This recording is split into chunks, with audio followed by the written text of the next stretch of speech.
What is up, my dudes? So, we have more news while we are waiting. And oh boy, are we waiting. 13 days, we got more info released on some updates or some reworks to some of the uniques, some of the existing uniques. Where is the intro music? Well, today the intro music had to wait because I'm like a little bit like in between things right now. So there is a lot of stuff happening. So yeah, I did not get the chance to stream yesterday, so I just wanted to hop on real quick now when I have some time and energy to do this. So we have a couple of things we need to talk about today, my dudes. We have the two reworks of two new uniques, and also we have some interesting news when it comes to the current league mechanic, the temple, the fate of the Vaal. So let's just dive into it, my dudes. Let's just do this. Hi, I'm Mark Roberts, Game Director on Path of Exile. Today, we'd like to showcase two unique items straight out of the mysterious Wildwood. So I guess they are reworked. So I guess these are items that's already in the game.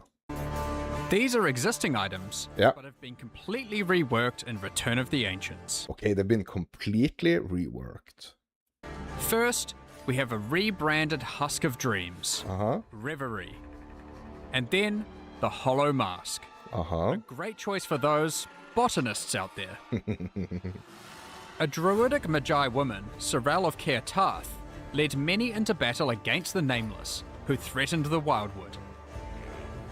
She was so in tune with the goddess that she'd call upon the very roots of the forest to aid her allies in the heat of battle. With the armor of Sorel, Okay, so they are yet again showing a level 84, like a high level unique. I don't know, like, if in the existing, I don't know if like in the existing version of this item in the game, I don't know if this is like a high level 84 requirement unique, actually. But it's orange, and it can be upgraded. Yeah, that's true. It's a unique, yeah. Yeah, I'm just wondering, like, so I've seen a lot of people talking about this lately, like, about the uniques. And how we would really like the uniques to scale. Like, a lot of people want the uniques to scale, so like they want you to be able to, like, a lot of players let me start again. A lot of players want these unique items to be available throughout the campaign, basically. Like, they want it to be a chance that you can actually drop a Reverie at like a lower level requirement, obviously with the scaling of the items being scaled down. So obviously, like, you wouldn't have 300 armor and 95 energy shield on like the level requirement 10 of this version.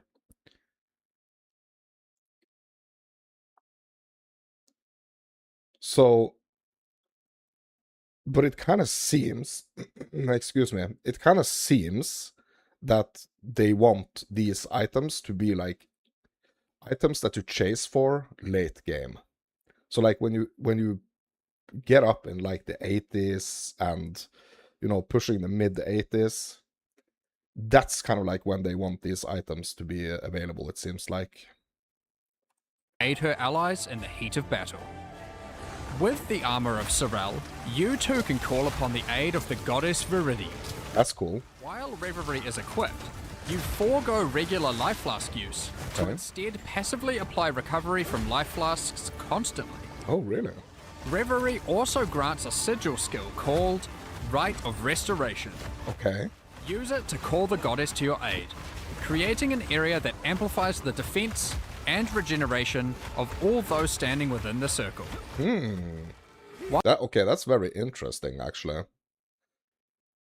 So, not only is it... Not only is it granting the life flasks, or like granting the effect that the life flasks apply their effects constantly, but it also gives us this active skill, which is the Rite of Restoration, that creates this circle, this big circle, and if you stand inside the circle, right? Also grants a sigil skill called Rite of Restoration. So, place a sigil on the ground, providing a powerful buff to you and your allies. Standing in it, which grants life regeneration and amplifies armor, evasion, and energy shield. Okay. The buff becomes more powerful the more mana you spend while standing in the sigil. Okay, that's kind of interesting. Okay, that's really actually kind of interesting. So the effects of it gets stronger basically the more mana you use. Minimum 1 second between gaining stages. Sigil radius is 4.5 meters. Gains a stage when you spend mana a total of 30% of your maximum mana while in area. Sigil duration is 11.8 seconds. Max 4 stacks. And the buff grants 14% more armor, evasion, and energy shield per stage. So in total, that means 28, 40, like 54, potentially like 54% more armor and energy shield. Ah. The buff also grants 20.6 life regenerated per second per stage. So on the max stage, which is 4, you basically have like 80 something life regen per second.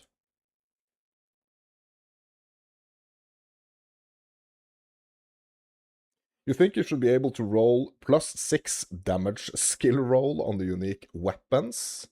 Then they will be endgame viable. Yeah. Yeah. Yeah, this is more of a defensive one though. But yeah. Like you should be able to do some like really crazy things. So I'm doing a funny thing at the moment. So I'm practicing campaign, as you guys know. So I'm practicing the campaign, prepping for 0.5 League launch, and I started a character yesterday where I very early in the game dropped the corpse wade boots, or the fart boots, or like this, I don't know, like the smelly feet. So I really wanted to show you guys that as well.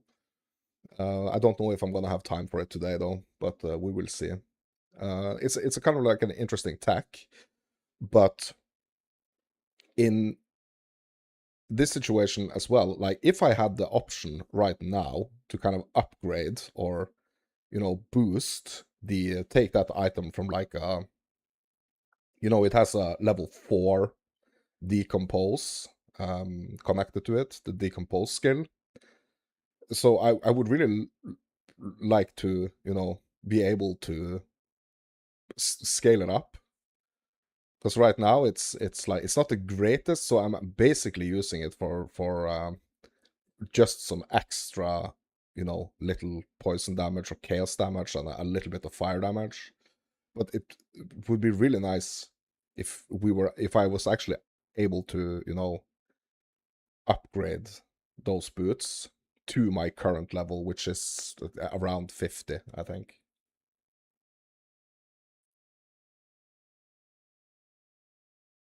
Have you seen the tweets saying not to practice the campaign because layouts is going to be completely different? Yes, I've seen it.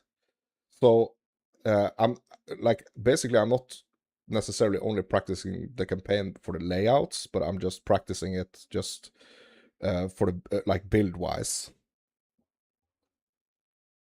Because it's what's more important is like the build that I'm gonna be starting. So if the layouts are a little bit different, you know, that's gonna be a challenge in itself. But it's just like being efficient in, you know, how I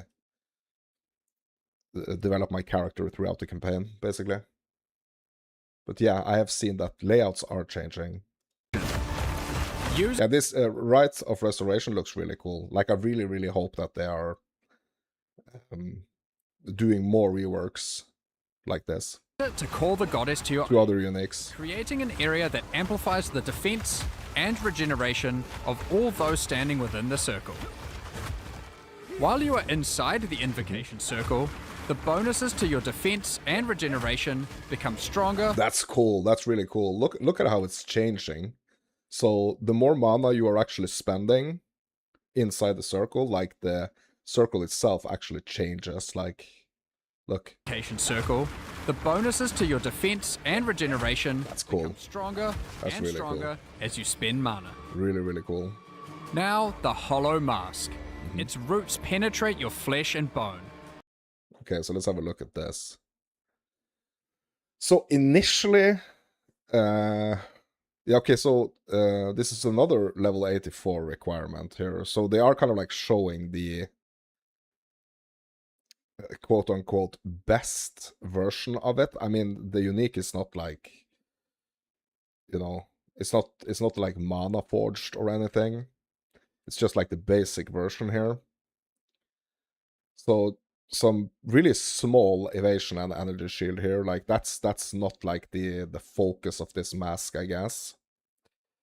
Plus 70 to max life, 15% additional physical damage reduction, minus 10% to all elemental resistances. Yeah. Yeah, those mods were like the bad mods. I don't know. Chaos Resto. So you are so it seems like the person that made this item right here, when it comes to specifically like these two mods, the minus to elemental resistances and plus to chaos, this person has been thinking like, okay, yeah, we're gonna take something away, but like they're gonna get something else that's kind of like maybe harder to get, you know, just to kind of justify that minus to all element resistances. I just wish that mod wasn't there at all, the negative one. So remnants you create affects allies in your presence as well as when you collected, when collected. Okay, so remnants you create affects allies in your presence as well as you when collected. 94% increased reservation efficiency of remnant skills. Okay. Also, it has this Wildwood's gifts. We need to get some explanation. What is that skill? Giving you a direct connection to Viridi herself. What better way to see? So a team item. Yeah, you're talking about the allies and stuff. I mean, this could be like your allies, like your minions and your companions are your allies, right? Feel the potential gifts she has in store for you. While adorning the Hollow Mask, it will reveal gifts from the... Okay. Wildwood gifts. Ancient blooms within 5 meters of you are revealed. Ancient blooms fades after 25 seconds if not picked up. An ancient bloom manifests within 8.5 meters of you every 1.2 seconds. Remnants have 95% increased effect. Okay. So it's basically like a remnant, really like a remnant buff, right? But ancient blooms are remnants that yeah. So the blooms themselves, that's one thing. But if you're playing like a build that's collecting other remnants as well, it's gonna affect that too. But ancient blooms are remnants that grant the following bonuses. The vivid bloom grants 5 charges to all of your charms. The primal blooms grant 5 charges to all of your mana flasks. And the wild blooms grants 5 charges to all of your life flasks. Okay. Okay, that's interesting. Goddess in the form of ancient blooms. These flowers manifest in the different forms of the wisps of the wildwood. Collecting them will respectively grant you charges for your life flask, mana flask, or charms. But there's more. With its roots well and truly embedded in you, the Hollow Mask causes any remnants that you collect to be shared to your allies in addition to affecting you. You may want to consider using both of these when playing with your friends, especially when used together, serve as a powerful combo for supporting your allies. You'll be able to find Reverie and the Hollow Mask as unique items in Return of the Ancients. Yeah, that's interesting. It's kind of funny because like a lot of people are kind of like saying that Mark is like really like an aura bot. Like he loves to play that aura bot style. I guess like yeah, heavily like leaning into like kind of like support stuff.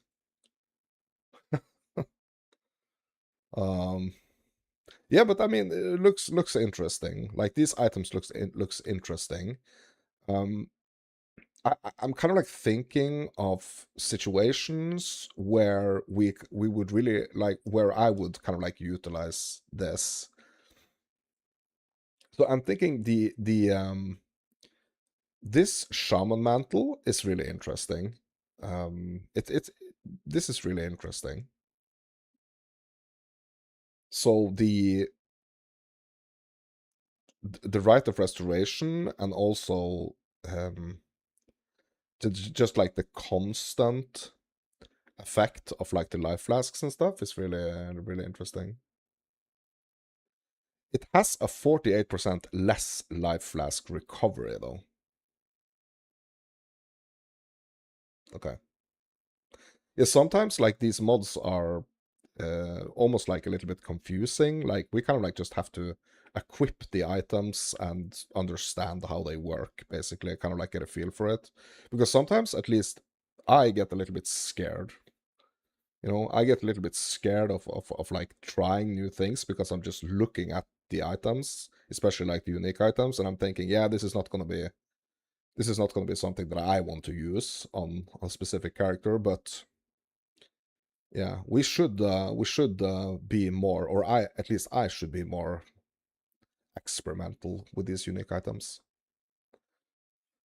Okay, so that's the rework to those items. Now, my dudes, now it's time to have a look at news regarding Fate of the Vaal as a core Path of Exile 2 mechanic.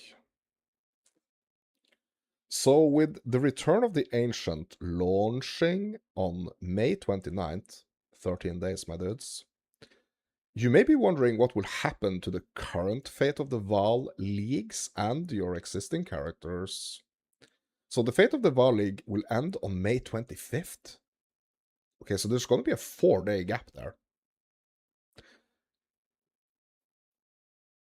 All the characters and their items will be migrated to the standard or hardcore early access leagues. There will be no wipes, so once the migration is complete, you will be able to continue playing your characters in the standard or hardcore early access leagues. Yeah, and that's just information, like, we know this, or yeah, if you've been playing basically multiple leagues, kind of like following the news and everything, this is kind of yeah, self-explanatory what happens right here. 13 days, yes. Fate of the Vaal leagues will end on May 25th, yes. So we're gonna have a little gap there. Okay. So we're gonna have a 4-day gap between like the end of the current league and the start of the next league. Ceres Temple is staying in Path of Exile 2 as a core mechanic. We will cover the changes in more details in the 0.50 patch notes on May 22nd. Okay, so we are 5 days away, actually, from the patch notes.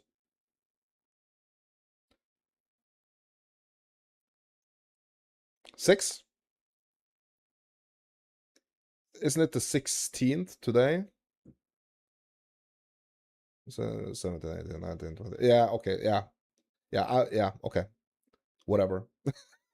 5 to 6. 6 days, 16 plus 6, yeah. But here are the main things that you need to know. You will first find Vaal beacons in Act 3. Activating 6 of them by finishing the encounters, we will unlock the temple in the present. Complete more beacon encounters in Doriani's contingency interlude to be able to visit the temple in the past. Yeah, so I guess what this means is like activating the temple in the present.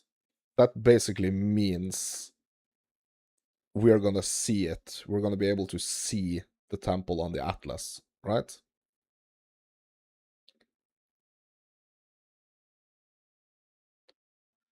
But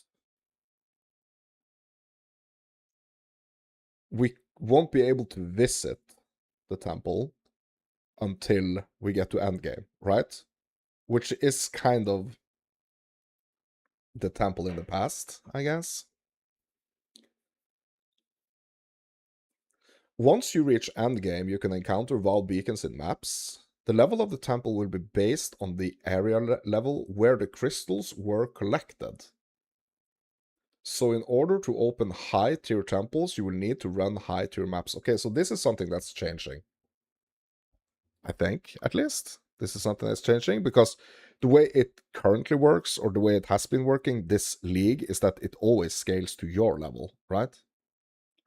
Yeah, it's a lot better. Yeah, I agree, because then you can, if you want, you basically can go to... So even though you are higher level, you can actually go to early or like lower tier maps. So let's say you are actually running tier 5s, like that's the difficulty that you're actually running the maps in. You can actually kind of pick and choose if you want to do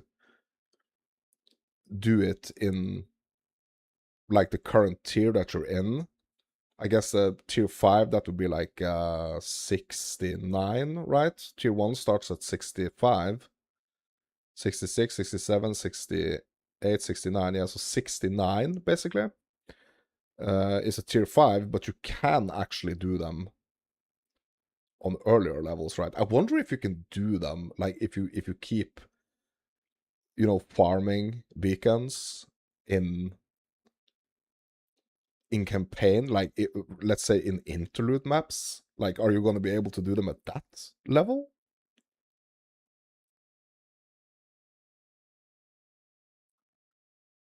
Yeah, I wonder. But yeah, good changes, I agree. Like, these are good changes.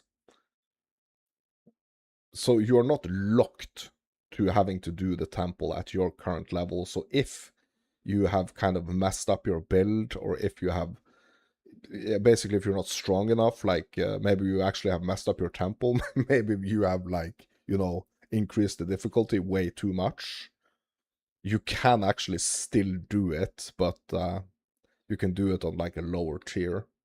That's interesting. Allowing for like the possibility to, or like the chances of you being able to clear your temple no matter how much you mess up is kind of good. Okay, so there is a new region on the Atlas with guaranteed Vaal beacon encounters in every map. Completing this area will give you points for the temple Atlas tree, with many new bonuses for the temple itself. Yeah, that's cool. So, in my opinion, like, it seems like this is going to be great. Like, with the changes they are doing to the temple, this is going to be great. It's going to be a fun mechanic to do. I really, really think it's going to be so much better. So much better, and the fact that you are not necessarily like bricking, like that was one of the issues, or that's one of the issues that I have. That's why, kind of like, why on my level 96 Invoker, that's why I'm not encountering, or I'm not like seeking out to do more temple stuff. It's because it's kind of like I've kind of bricked my temple a little bit. So here it seems like you can actually really juice your map, but you can do it on like a lower tier, which seems really nice. Like it seems like this is going to be great for farming. Like it's really set up for farming, and it's going to be way more fun. Also looks kind of cool. It really looks cool. Like I really like the updated atlas and how we can actually see, you know, the just like the way it's like here we have the temple. It's an area, and it's like a lot of these different smaller temples surrounding it, and yeah, just looks really cool. Like the visual updates looks really cool, because you kind of feel like you're getting into this little area where you kind of, you know, feel like, okay, yeah, now I'm in like a Vaal temple area, you know. And you can choose to, you know, stay in that area and have fun with that mechanic, or you could push out and try to find other areas, which is going to have other mechanics. It's really cool. So there are also new temple precursor tablets that will guarantee Vaal beacons in your map if you want to focus on this league. So that's basically how things work now. It's like the current way. So if you want to increase, you know, if you want to increase the amounts of these encounters, you can put them, you can use your precursor tablets to guarantee that league or that mechanic in your map, same way as you can do now. You can do the all the current ones you can do this same way: Ritual, Breach, Abyss, Delirium. Okay, so moving on here. In order to prevent the snake strategy, rooms that are meant to be destabilized but cannot be removed without disconnecting parts of the temple will instead be downgraded to paths. This applies to any form of destabilization using devices in selected Tier 3 rooms, opening the vault, or general destabilization on closing the temple. Okay. This is interesting. So basically, it's not gonna remove the tiles, it's just gonna downgrade them. This is interesting. But I wonder if that means that, let's say that we have built a path to the right in the square. We have the square, we built a path to the right, right? And we have all of the rooms in there is like tier 3. So I wonder, when you destabilize, like, or when you close the temple, right? I wonder if the only thing that's going to do is going to downgrade. I wonder if it's going to downgrade just all those rooms to like tier 2, or if it's going to make them paths. So I wonder, like, how much is it going to downgrade? Like, is it going to downgrade a tier 3 all the way down? I don't think that's going to be it, right? It's probably going to be like, if you have a bunch of tier 3 rooms, the rooms that are affected are going to be downgraded just one tier, right? Or at least I hope that's the case. Rooms can now be up to tier 4 after unlocking this ability on the temple atlas tree. This allows even more specializations into particular room types and encourages more interesting temple layouts. Yeah, that's cool. So this was something that I think I was talking about last stream. I was talking about the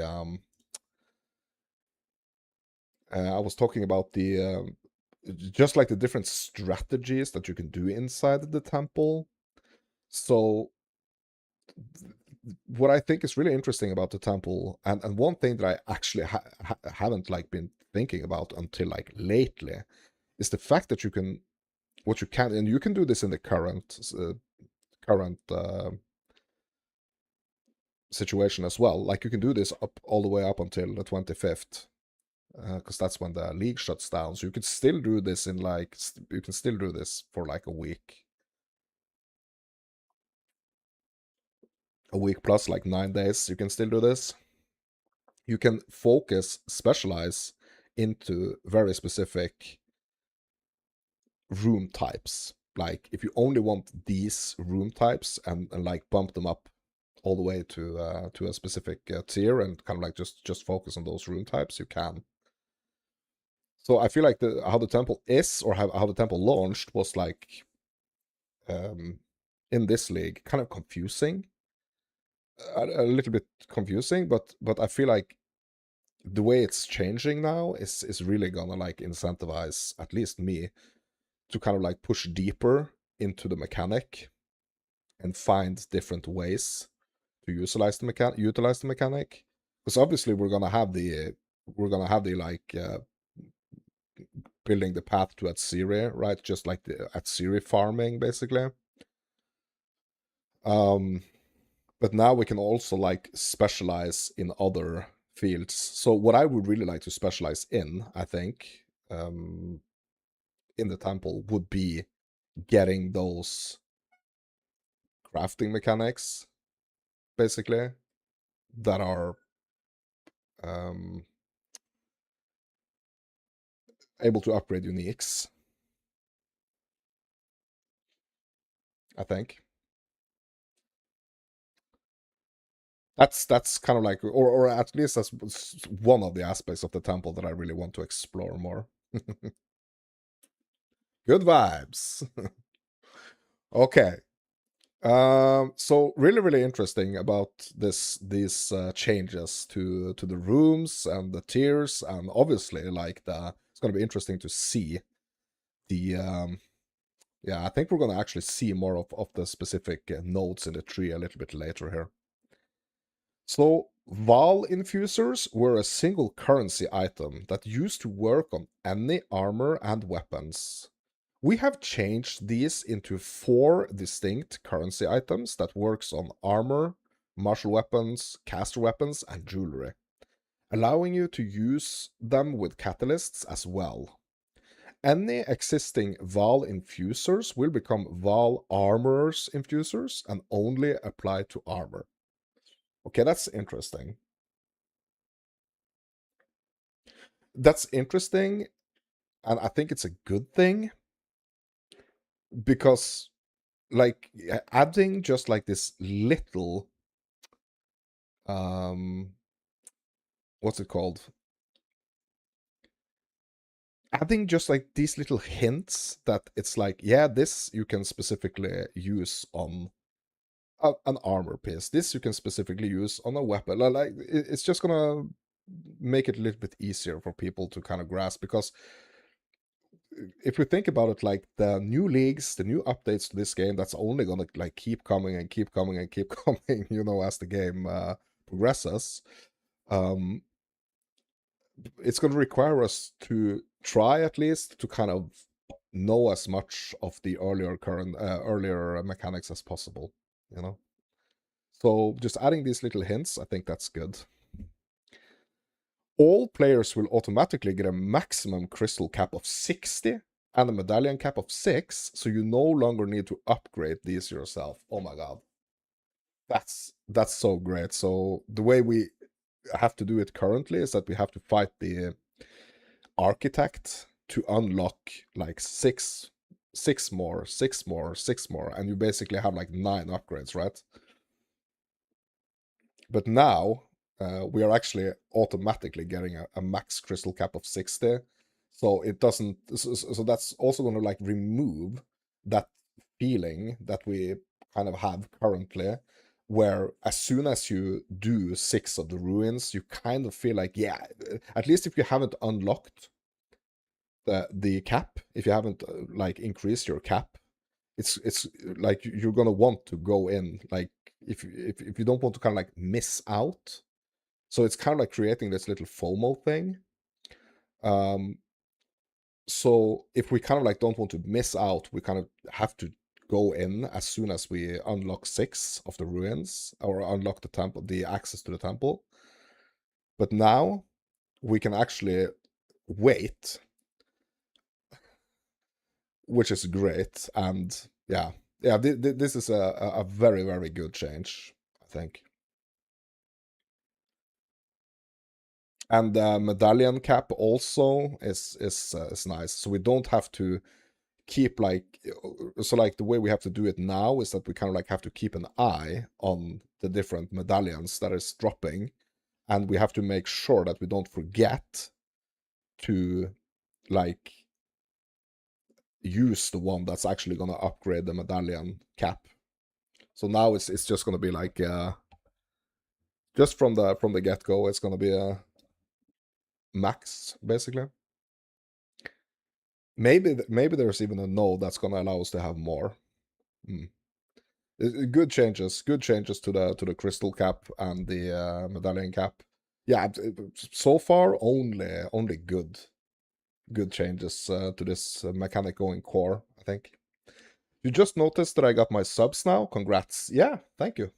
I did. It feels great. Feels really great. Okay, so let's move on to some examples of the Temple Atlas passive tree nodes. That's good.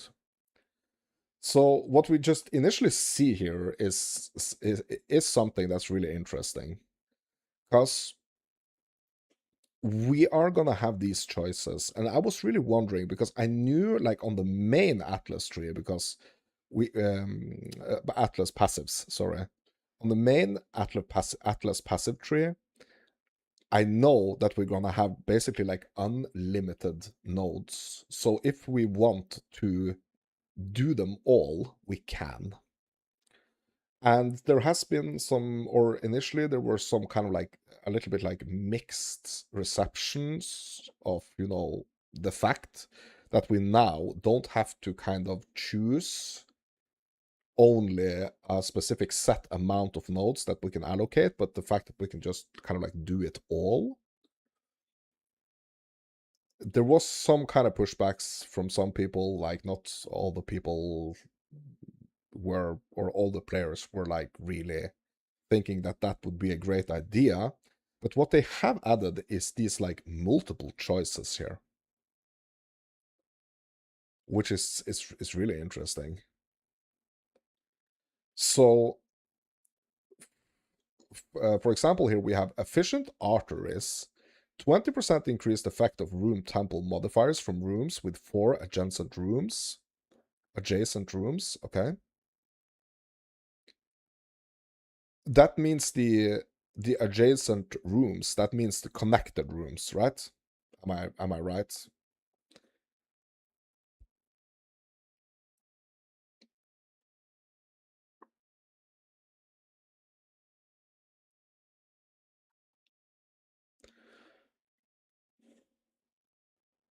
Okay, so that's one of them.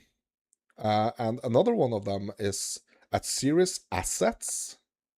So here is one of the nodes that will actually have 3 options.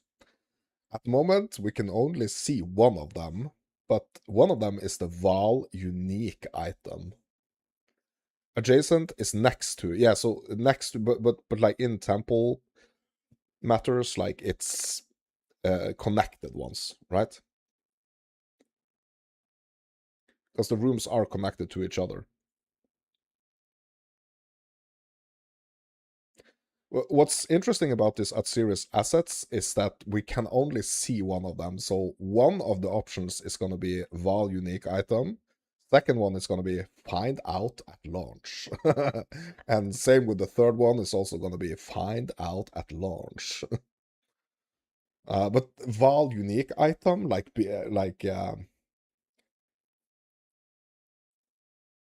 that's interesting. So it's going to add an additional reward for beating Atsiri. Yeah. Transcendent progress. Temple rooms may now be upgraded to tier 4. Okay, so this is, yeah, so you have to pick this one to actually be able to upgrade the rooms to tier 4. Okay. So it's not going to be like the temple, like just straight off the bat, like you're going to be able to upgrade to tier 4 from tier 3, which is the max at the moment. Like you actually have to go get some points, some temple atlas points, and put them in your tree. Is there is there any like,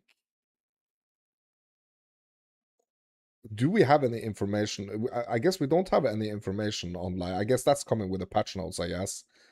Like the full trees, so we can look closer at how they're going to be changing. I don't think there's any resources out there right now where we can actually... Because I would kind of like... I would like to dive deeper into the temple mechanic. But I don't think there is any more information right now. Like, these are the small little teasers that we're getting. 3 of the nodes here.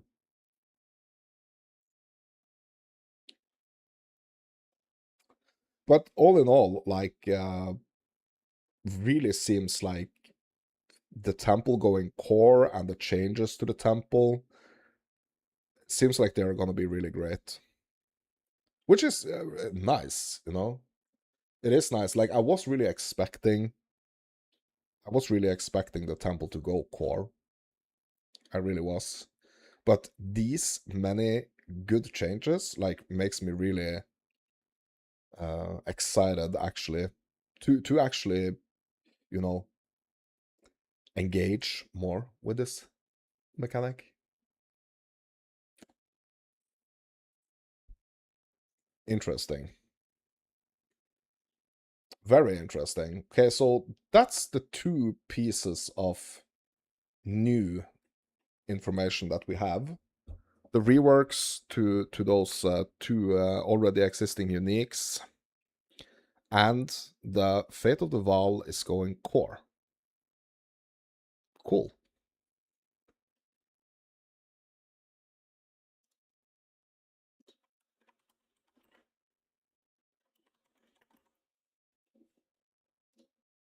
That's cool.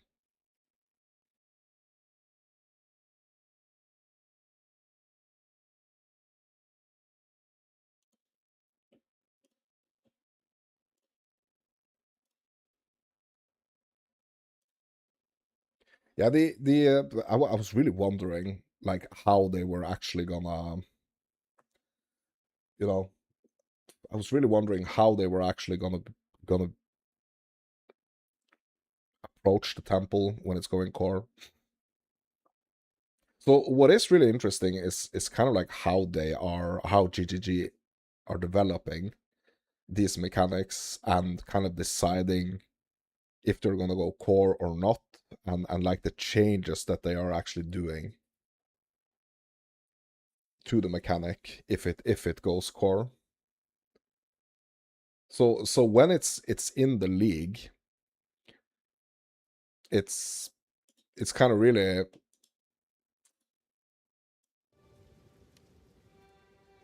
When it is actually in the current league, we are only testing it, basically. Or at least that's how it feels like.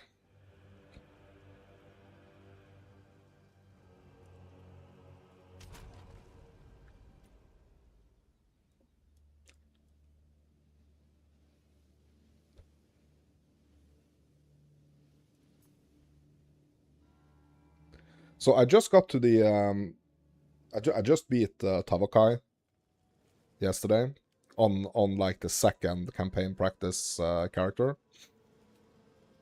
So I've already done 1 on this build. What? I didn't beat him? Oh my god. I have to do him again? No. That was the last thing I did before I ended my session yesterday. Oh my god, I have to do it again.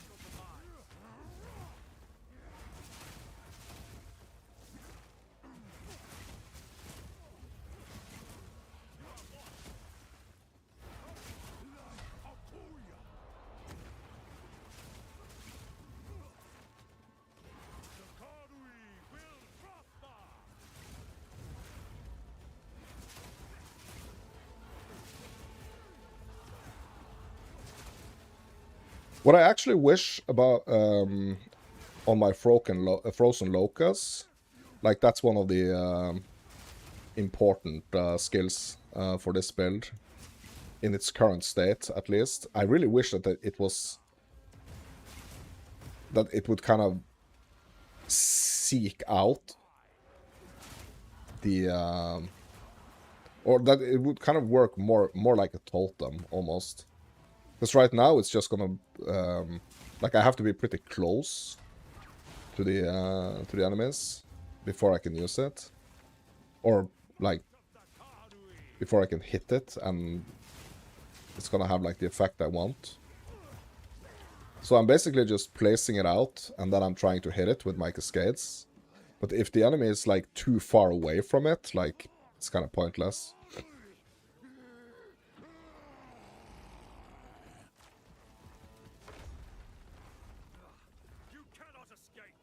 So I guess I didn't do like the thing I needed to do after. I didn't actually go to the interludes after I beat this guy yesterday. So that's why I have to do him again now. I mean, that's just good. I need to practice.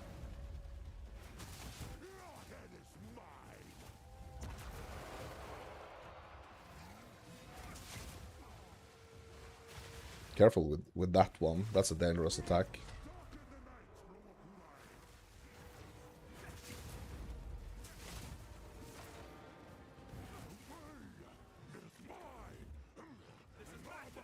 And here you can see my fart boots leaving these poisoned areas.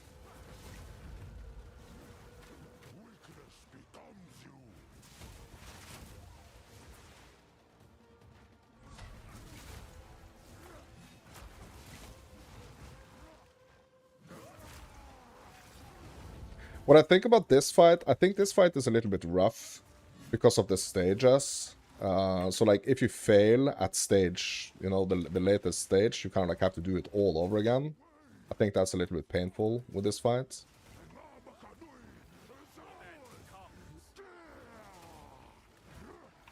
Would have been nice if you just had to kind of like if you wipe, you have to do just like the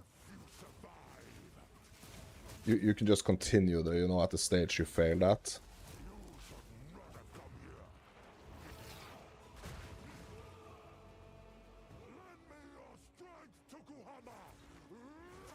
And one thing that I'm doing a little bit different also on this version of the Frost Chayula is that like I'm focusing way more on like armor gear.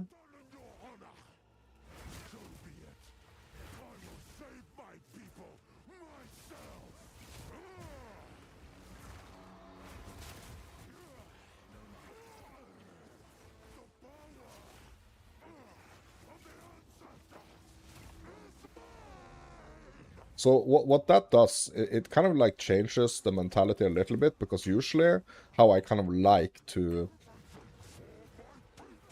view my energy shield is you know, when I see my energy shield depleted, like that's when I know I have to be like a little bit more careful. But up until that point, I can kind of like just go all out, you know.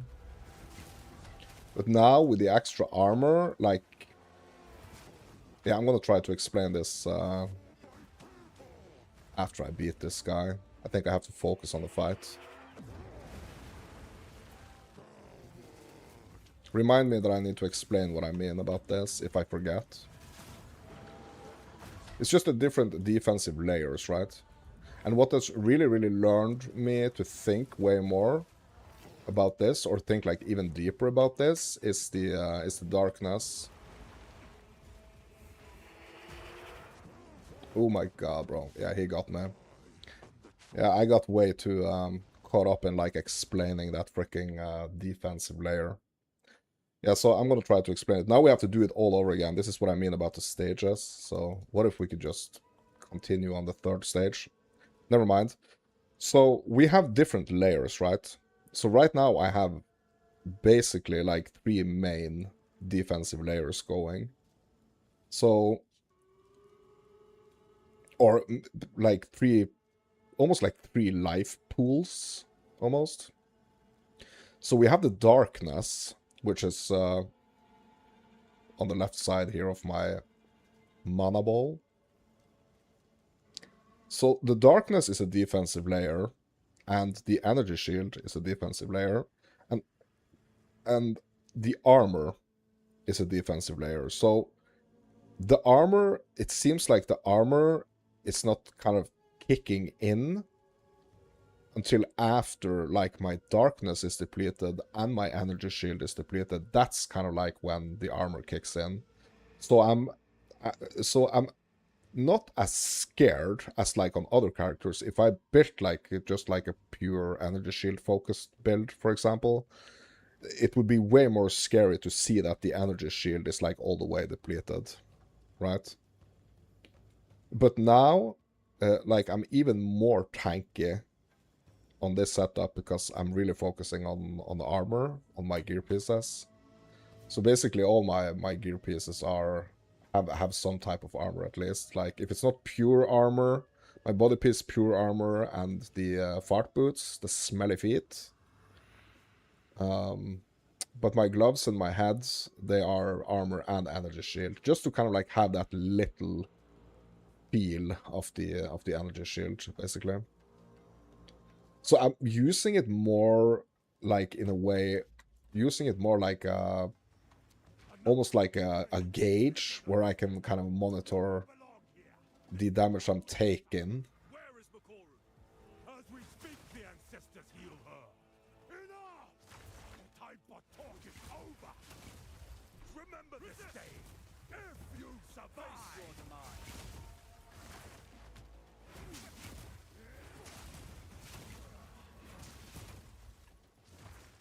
I mean, obviously, so I messed up the that third phase with those big spikes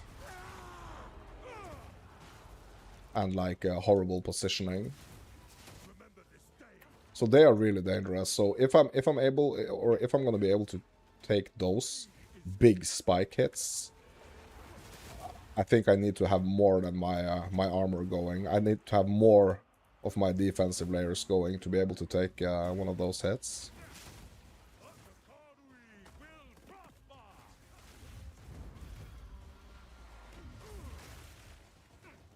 So now my darkness and my energy shield was for a second there depleted, so that's kind of like a little like hint to myself to kind of like try to be a little bit more defensive.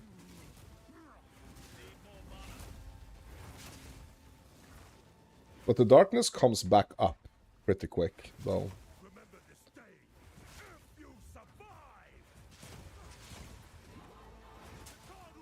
What I maybe should have done at this point is go for the second ascendancy. Because then we will have even more darkness.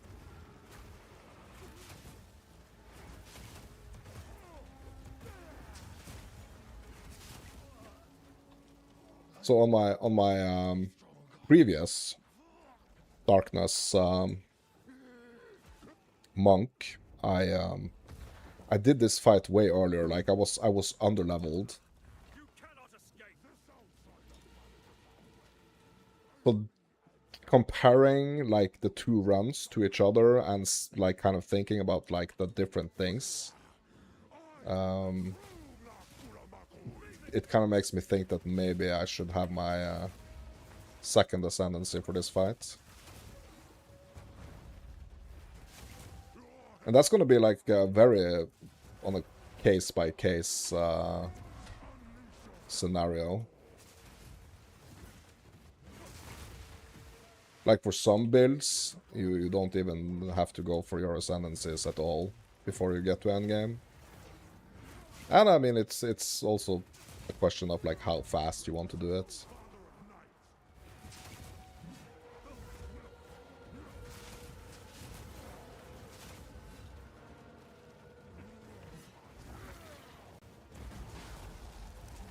I'm trying to kind of talk as much as possible and explain like what I'm thinking as much as possible when I'm playing with you guys on stream.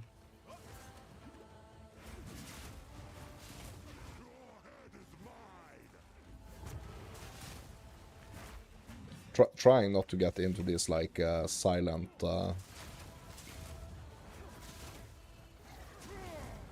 where I'm just staying silent and super focused, you know, while I'm streaming. At least I'm trying to.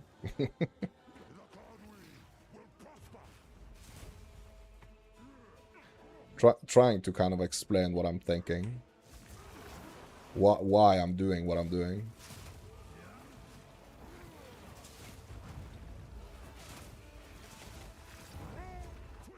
Not quite sure. Oh, yeah, now we need to be careful, because there my darkness and my energy shield was depleted fully. I'm not quite sure what these pools, like these pools on the ground, are doing here. I'm not quite sure. All I know is that it's probably a good idea to stay out of them. Oh.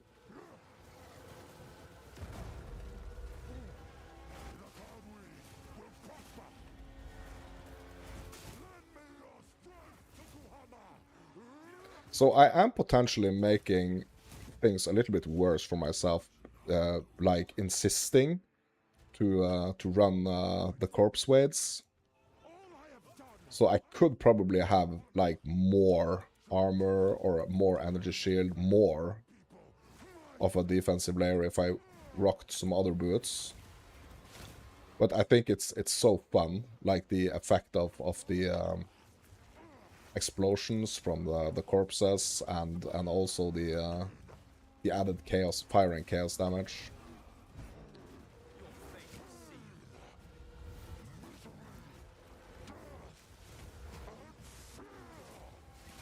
This is a bit claustrophobic. Oh.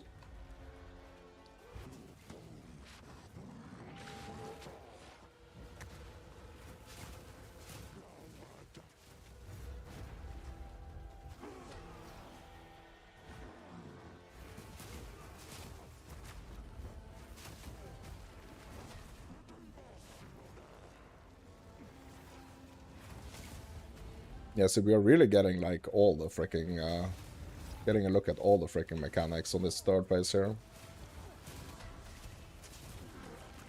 So what I feel about a lot of the third phases, oh, careful with the spikes.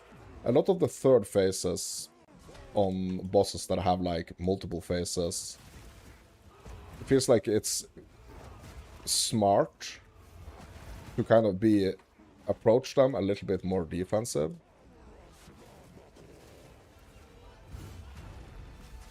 And kind of like just get a look, you know, at the oh my god, the different mechanics. Oh my god, oh my god, oh my god, oh my god, oh my god, oh my god.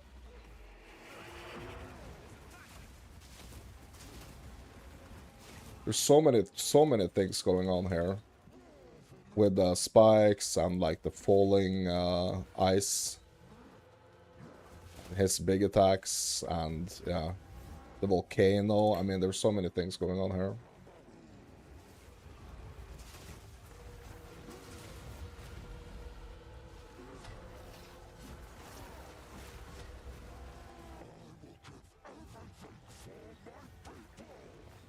Yeah, these super big spikes here, they are mega dangerous. So I don't want to get caught in like any of those big spikes.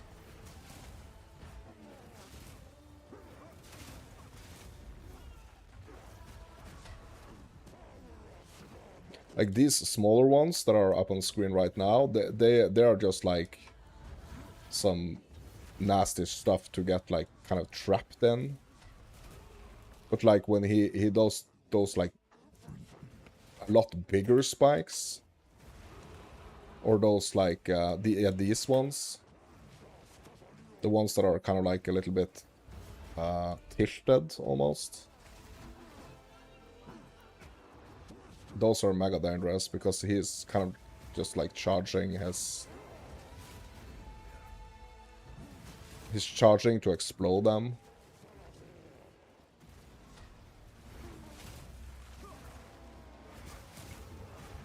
Those ones. Those are the really, really dangerous ones.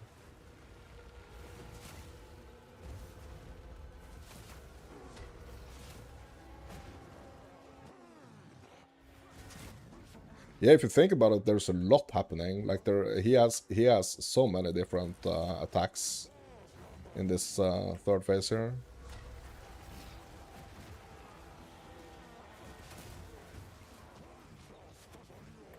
Yeah, those. Get the heck away from those.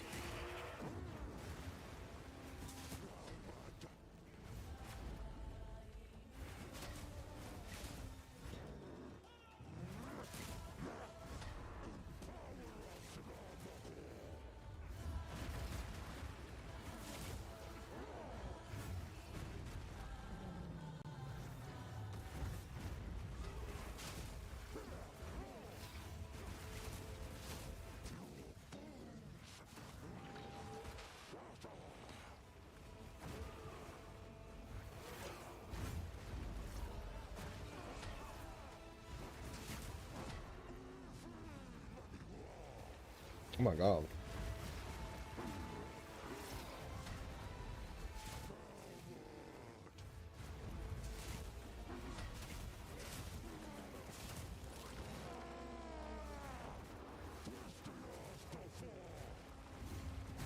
Boom, he's down. Oh my god. Yeah, that was kind of like a tutorial in itself. W interaction? Yeah. Yeah, that was kind of like a tutorial in itself of like Towakai, almost. Like the different phases. He's doing so many different things there. Like we have the spikes, like the different spikes on the floor. The ones that are basically just like slowing you and yeah, not doing extreme damage, but like just slowing you. And then you have like the ones that are little bit tilted that he's gonna explode. They are like super dangerous. And then you have like the freaking I don't know, like this cyclone or whatever. You have like the falling ice. You have the volcano. You have like those pools on the ground. I mean, there's so many things. And also that little phase when like the entire screen turns green or like floor turns green. I'm not quite sure what that is. If it's like, I think it's like poisoning us and slowing us. Not sure about the poisoning, but at least it's like doesn't feel like there is you don't want to be like, you want to only be in the mid circle. That's not green. Forgive me. You have Okay, so now I'm just gonna make sure that I actually leave for the interludes, so I don't have to do it once more on this character. So I think what I did yesterday was I just traveled to Kingsmarch, and I was thinking, yeah, okay, sure, cool. Now we're done. But we actually have to go to actually have to travel to like where we want to start in the interludes.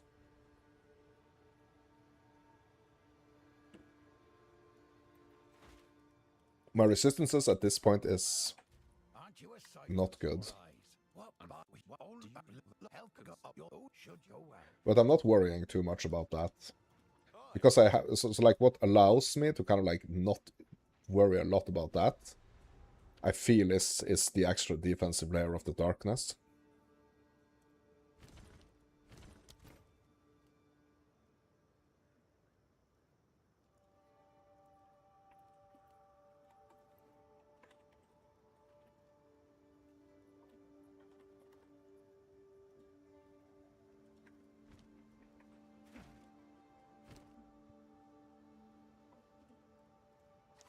Tempted to actually get rid of the corpse waves, to be honest. I think I probably should, because it's so weak at the moment. And getting this extra strength here and also the cold dress, I think it's that's a good idea. Sticking to the strength base though, anyway. Yeah, I think I'm gonna do that. Just to get my cold dress not being negative here at least. And if I had a, I don't think I have, like I don't think I have a lot of, let me see if I have an Artificer's Orb. Yeah, I don't, so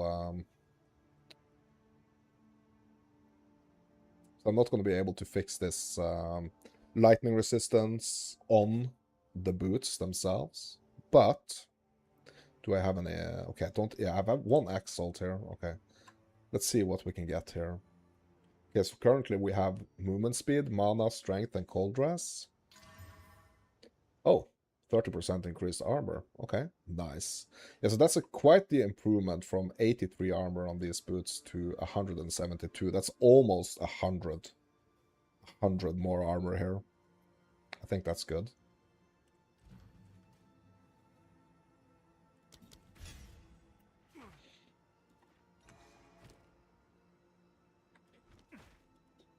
Yeah, these are kind of useless. Greater Desert Rune. Okay. Do I have a Desert Rune? Yeah, we have a lesser one. So I'm just going to swap this out with a greater one here. And that actually took us over negative fire rest. That's good. Okay.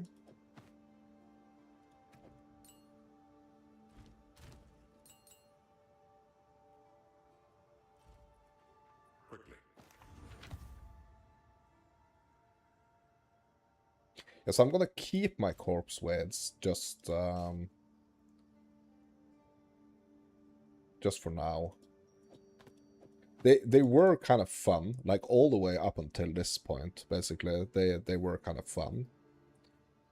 But this is where I'm really starting to feel them kind of like the effect of them fall off.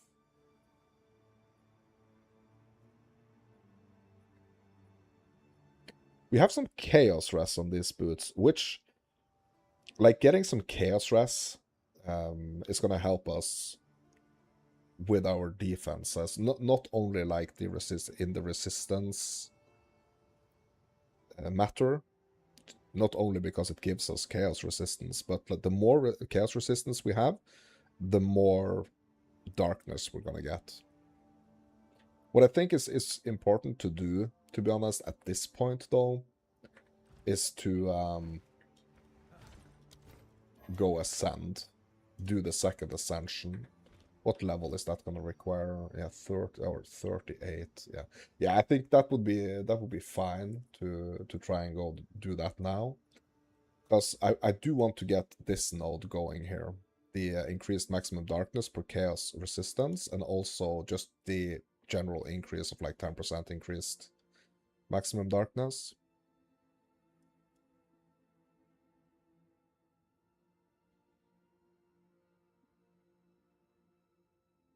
We could go here actually first. Like that is an option to go here, but I think I want to do this first.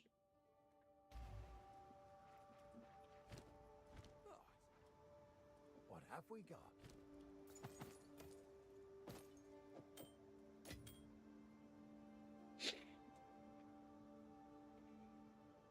And since I don't have like a lot of currency at this point, I'm still kind of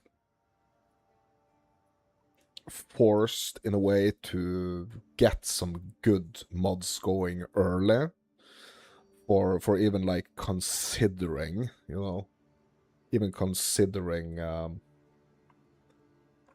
swapping out any pieces. Which I kind of enjoy that with SSF. Because it kind of forces me to actually really think.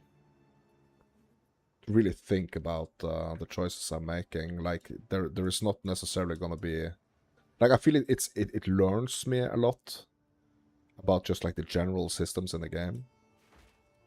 Things that you will be doing, you know, on any character basically when you're building it.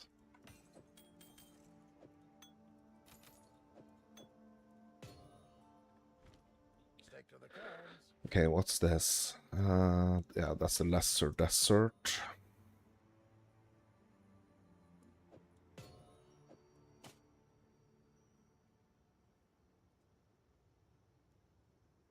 And also I'm kind of putting certain items aside just to see if I can maybe craft on them later, but usually what I end up doing is actually just vendoring the items, or they are just, you know, collecting dust.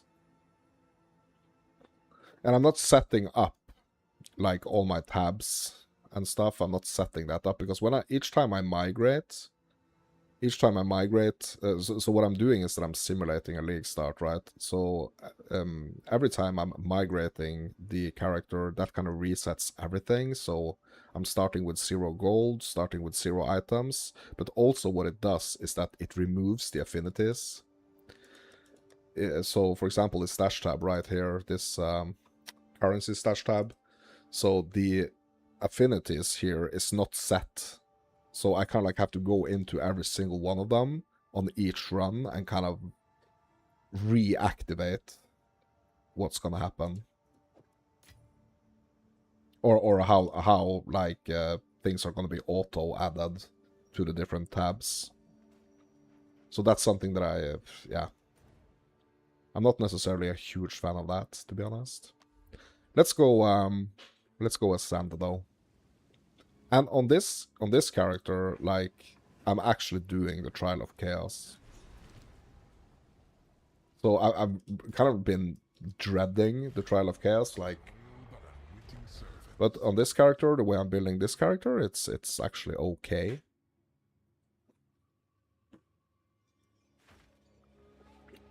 I'm still kind of like in the situation though where I usually wait until, so like now I'm level 54 and like this area level is gonna be 38, you know.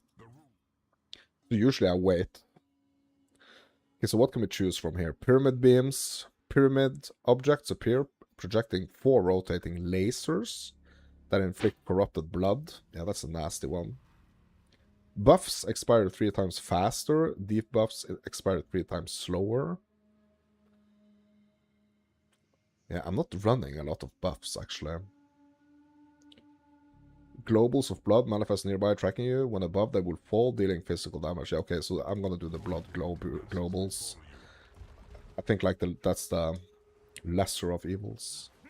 Challenger, prove yourself worthy of chaos.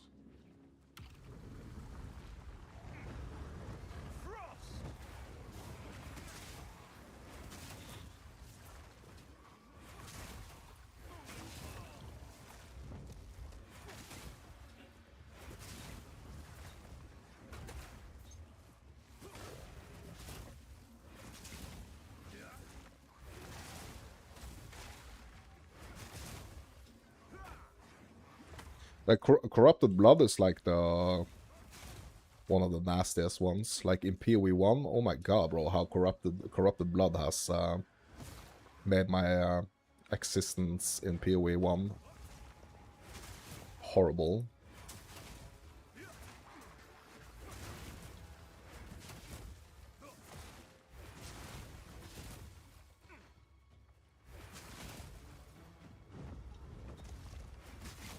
So what's really cool about the darkness, I'm just gonna double check here so I don't give out any wrong information here. But what's really cool is that the darkness is taking any damage. It's just like damage in general, just like any damage is reserved from darkness before being taken from life or energy shield, which I think is really cool. So it's basically like any damage type. So it's not like a very specific damage type for a specific, you know.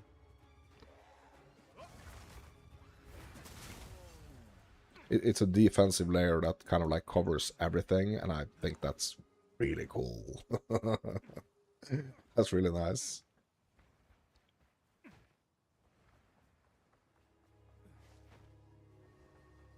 Okay.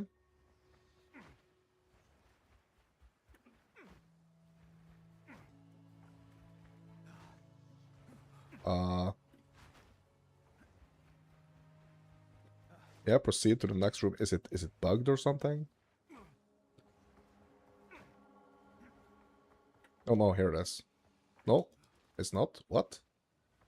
Where is the exit? What? Is it down here?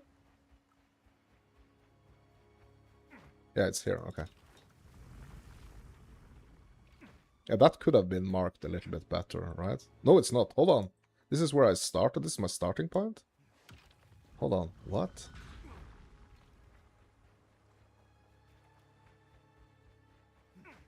Bro, is it bugged? There's no switch here. No nothing here. Bro, I think it's bugged. Oh no.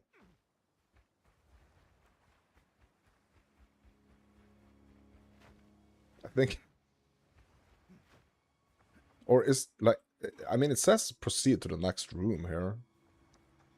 What? Oh my god, am I cheated out of my ascendancy here?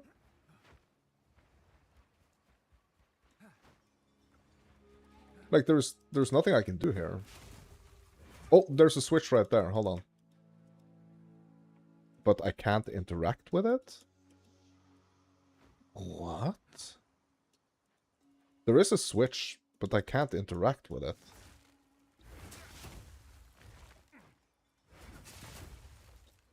What?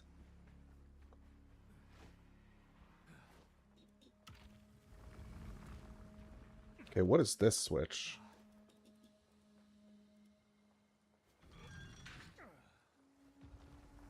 Oh, okay, okay. So it wasn't bugged, it was just a little sneaky one. Yeah, no, it was, yeah, I think it was bugged maybe, but like, I don't think you're supposed to have to like, I think it was like the switch on the floor, right?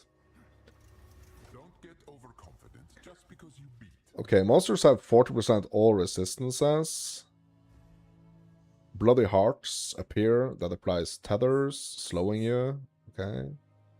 Challenge areas contains turrets that will periodically fire lightning projectiles. Okay, which one is the... Like, I kind of feel like this one is the worst, kind of. But it is a little bit of like a tricky... it could be a trick one. Because it just makes them be like a little bit more tanky.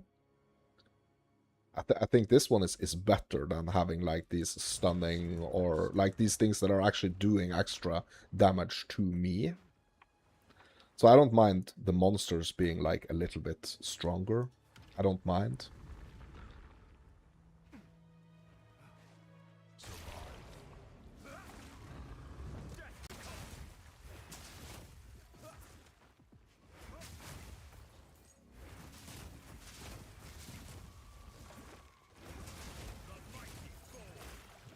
Yeah, and we're also carrying that blood, carrying those blood globes from the,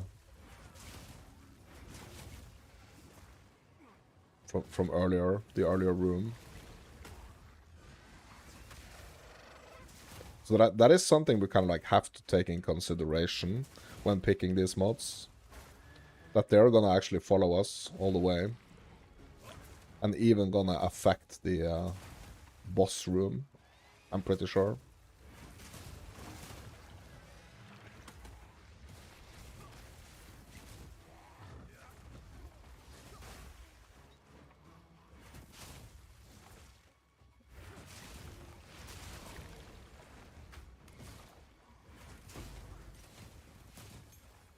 Skill gem level 10, don't really have a use for that right now.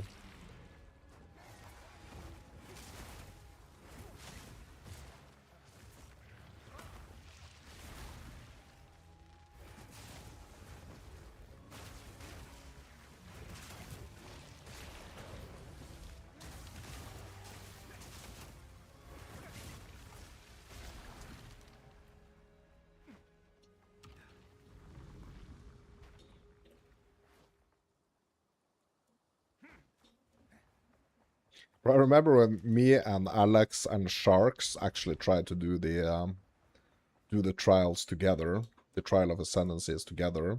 And because we are on different, like, especially since Sharks was like in, or he's like located in Canada, I guess, like it really messed up the, so me and Alex, we are in Europe, European servers.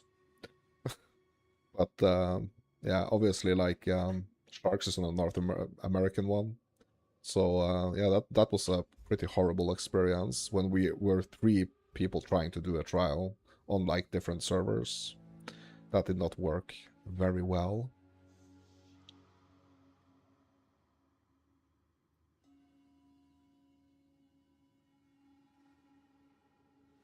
Yeah, I'm just gonna do more of the resistance one.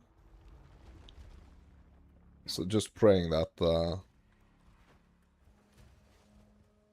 the path. praying that that's not gonna make a huge difference. Yeah, that lag was really, I remember that? Bro, that was crazy.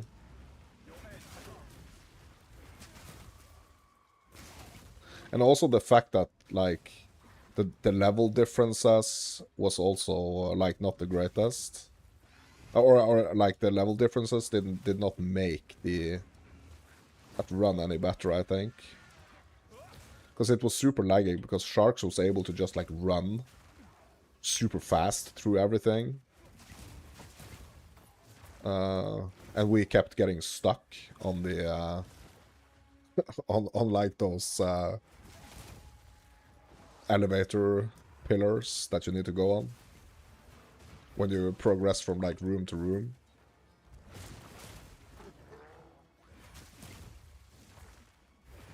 Oh yeah, we actually had to escort the statue.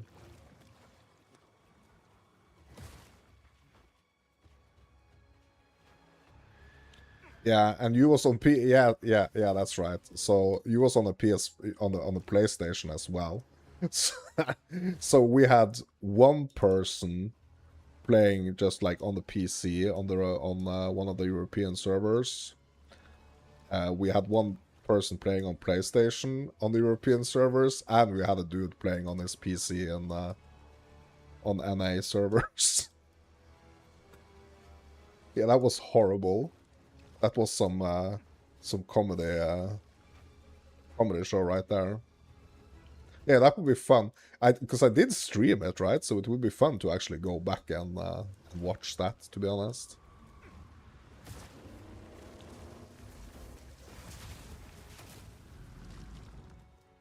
That was so horrible.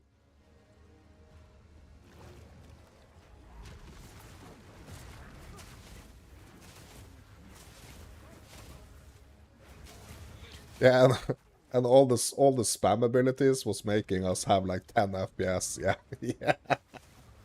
It was a shit show, bro. It was so bad.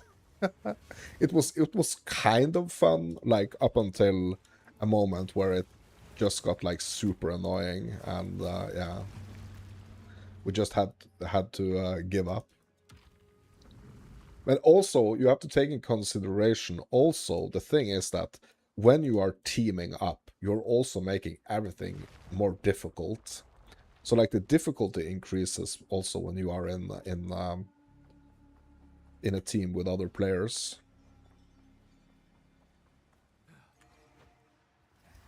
Don't give up so early. Okay, monsters have 300% increased crit chance. No, we're not picking that one. Okay, and also the turrets again with the lightning projectiles. And the rings of doom. Yeah, I think I'm gonna go with the lightning projectiles, to be honest. Like, I think that's the lesser of evils again.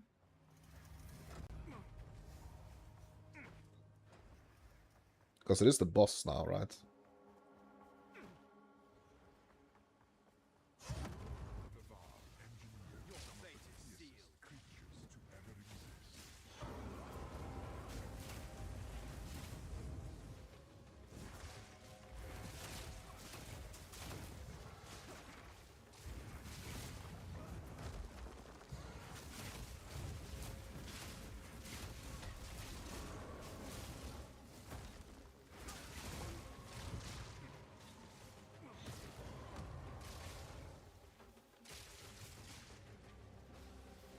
The Trial of Chaos is basically like, yeah, your challenge is that you have to kind of like choose nasty stuff to add, but it's your choice.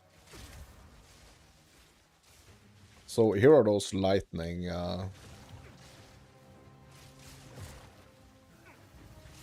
things that I added. There's so many of them though. So the boss itself, like, is not necessarily necessarily that bad, but like with have all these like added effects that we actually added ourselves. It's kind of cool though if you think about it, because it is kind of like juicing when you're juicing your maps, kind of like a tutorial for like what happens when you add negative effects to your maps, I guess.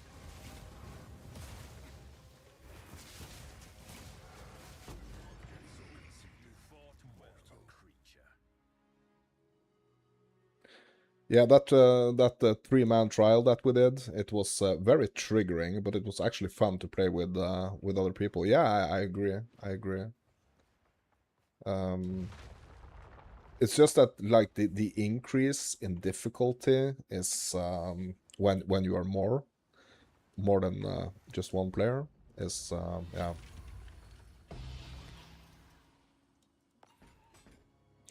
Okay, so what we're actually getting is this soul core here. So I think I'm just gonna wait with this one because I really want to put it in my weapon actually. So putting it in the martial weapon gives it attacks with this weapon penetrates 15% elemental resistances. I think that's cool. So I kind of like want to put it in my staff, in my quarterstaff. These other items are basically just useless to me.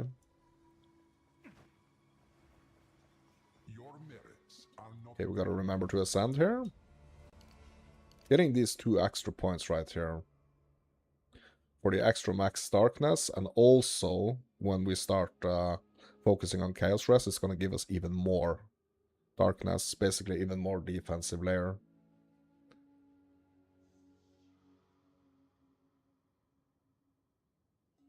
Increased loot though is good though. Yeah, you're talking about the when you're playing with other players, right? Yeah.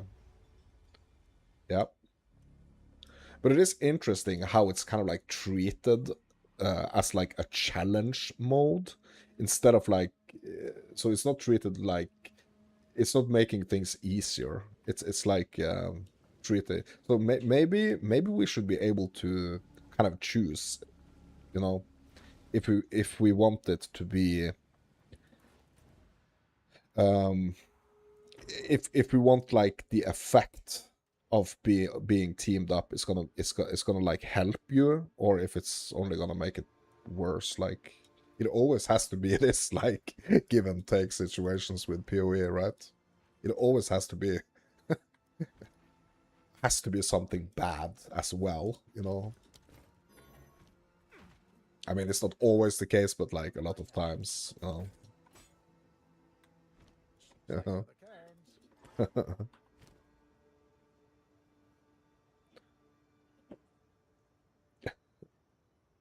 Hello. Yeah, I'm just gonna refill my coffee. I'm gonna take a super quick break. Be right back. BRB.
Okay.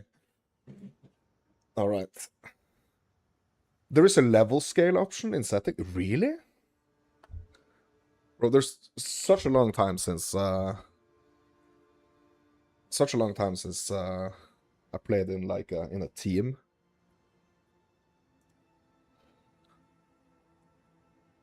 Where is that setting?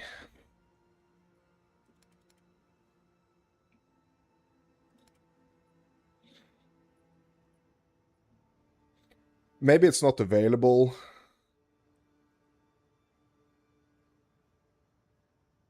Maybe it's not available when we are not teamed up. Huh.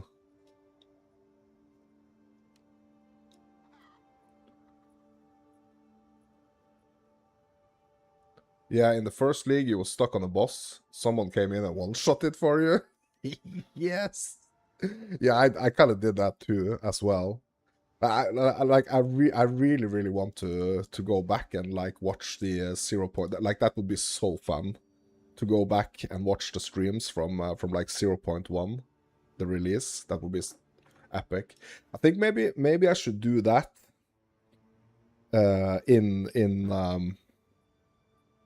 probably it would be a good idea to do it like just before full release to kind of like see the improvements that I've made. It would be fun. You had to disable some settings because it made him your level. Yeah, the dude that was oh really? Okay, I didn't know you actually had to do that, or I didn't even know that you could do that, to be honest. That's very interesting. Okay, yeah, so we need to go to the farmlands.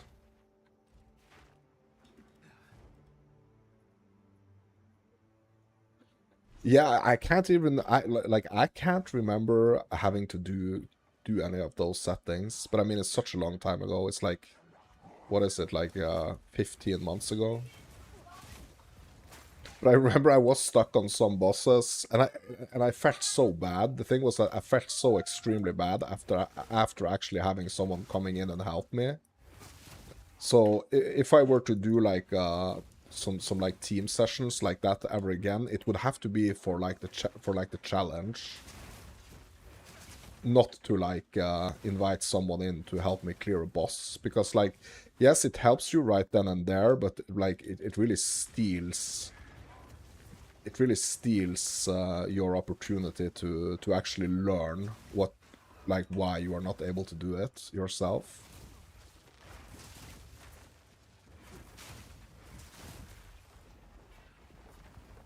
So I absolutely would not do like team play. Like I don't like doing team play for, you know, like helping someone with a boss or get help with something myself in that kind of way. Like I want to be able to do it myself. So doing like team play would have to be to do like a challenge, you know.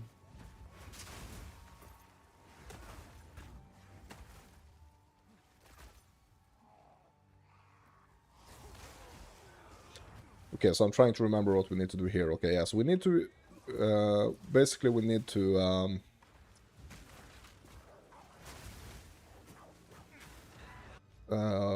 discover the path to the darkness, and then we need to open that path by going to Searle. That's what we need to do here.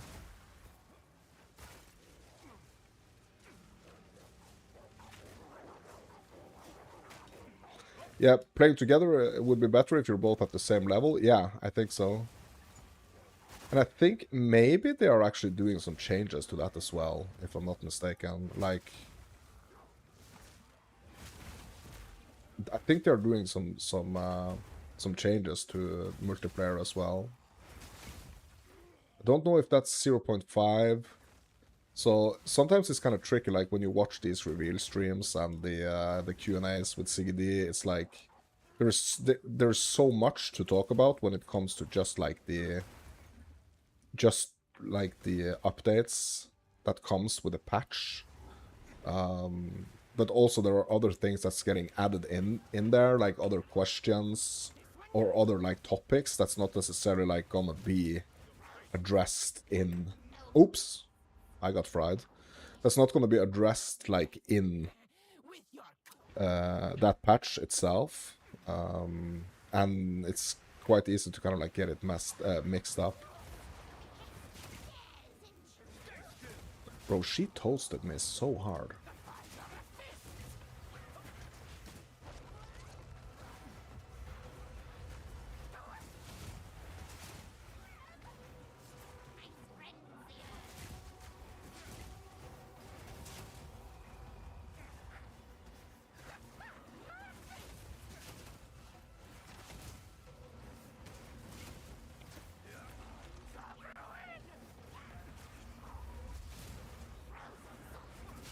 Usually in this fight, I usually always think that it's best to kind of like try to target one of them. And I kind of feel like the fire one is the worst one.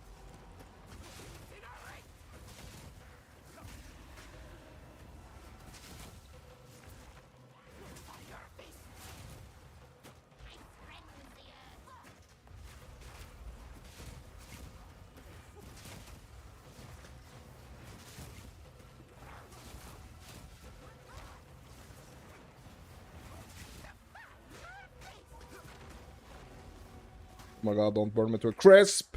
Oh my god, bro, that was so close.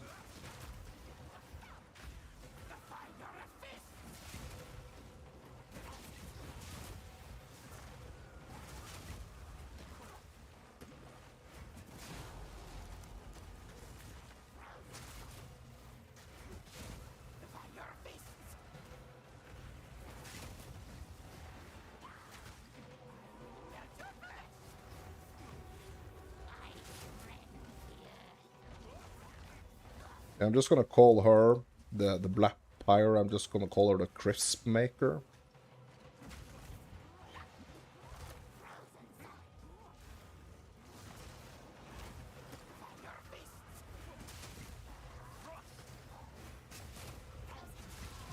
Okay, Crisp Maker down. Ice Maker still going strong here.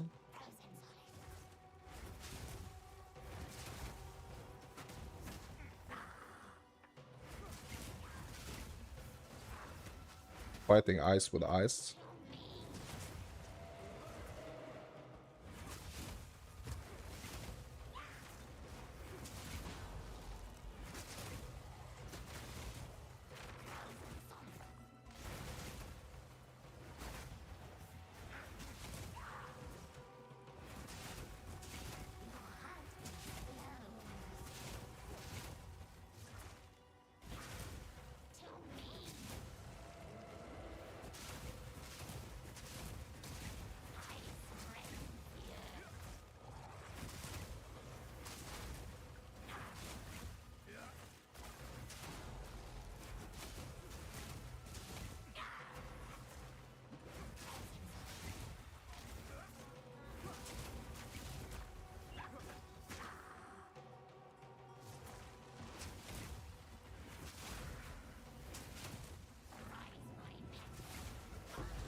Okay, there we go. In life, divided.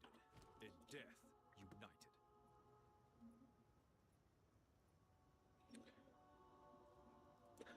Yeah, so for the team playing, there is a dedicated drop allocation setting, if you remember it right. Yeah.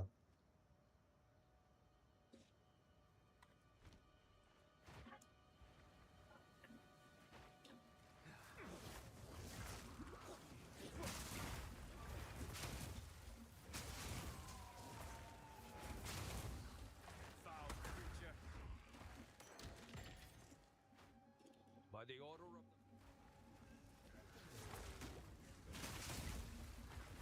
Okay, so you can you actually change? Because yeah, so what I thought was like happening there was that everything was kind of being scaled to like so that you're all kind of like the same level. But you kind of like have to decide which one. I don't know if it's like the leader of the party or something. That's everything's gonna be scaled to. Like, I'm not sure, but I thought like the whole point of it was that like you could kind of like invite someone that's a lot stronger than you. I mean, that's how people can, you know, sell carries and stuff. Being that much higher of a level than the player needing help.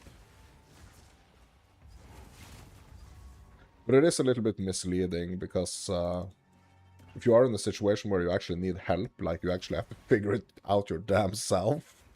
Unless you're gonna have the exact problem the next time you try to do the same thing.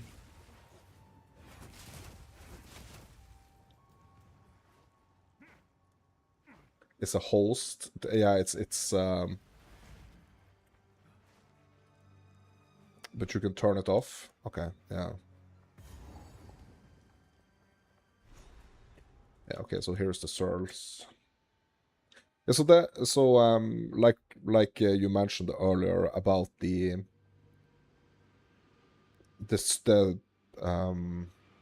changes to the layouts.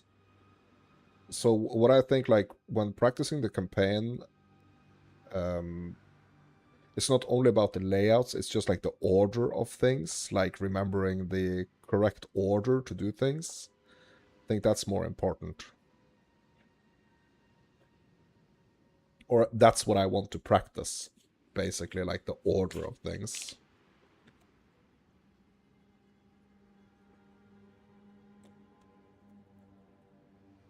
So that I know that, okay, this is what I'm supposed to do now. This is where I need to go next, etc., etc. You feel me? I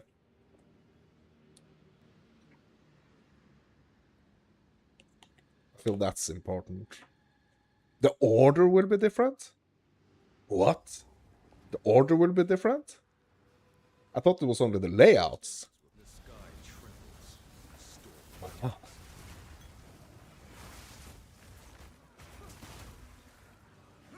But isn't that only like some zones being removed and stuff? Because isn't like some like Dreadnought is being reduced? Like one zone there is being or like it's one big, instead of like two different zones, it's gonna be like one bigger one, I guess. But are they changing the entire... No, they are not changing the entire order of how you do the campaign, are they? I don't think so. Are you sure? Where did you see that? Who told you?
Bro, he's really chasing me, this rogue exile here. Oh my god.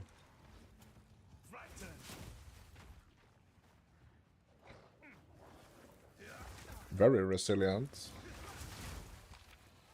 Very resilient.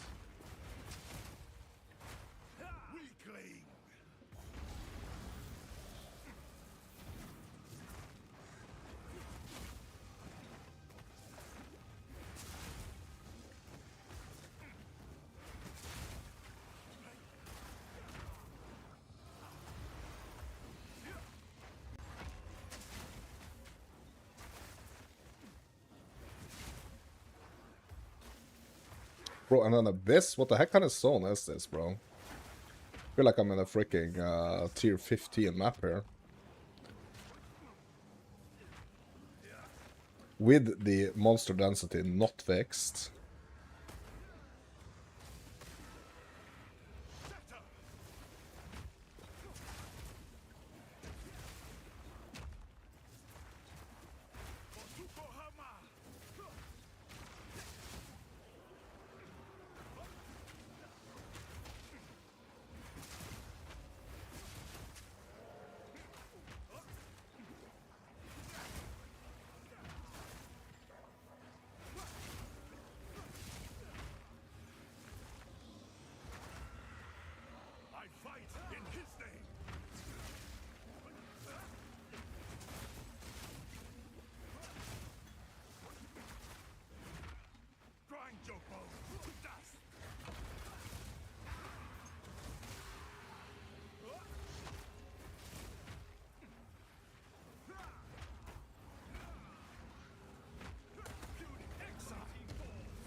Man, he's so annoying, bro. We just have to deal with him.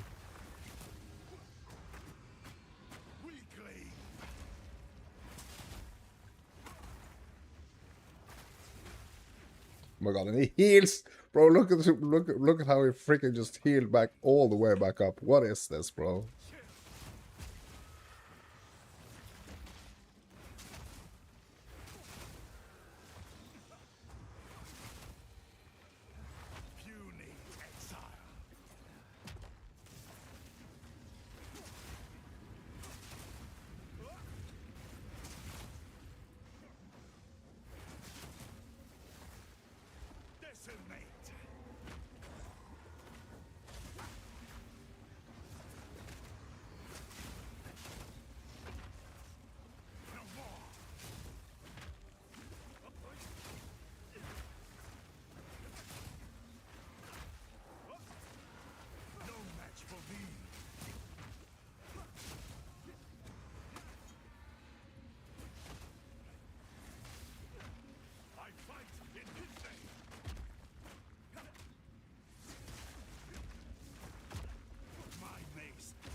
Finally, oh my god.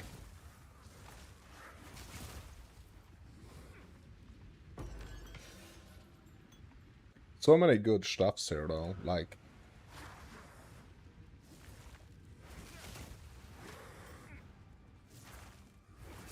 An abyss. We can go to the temple.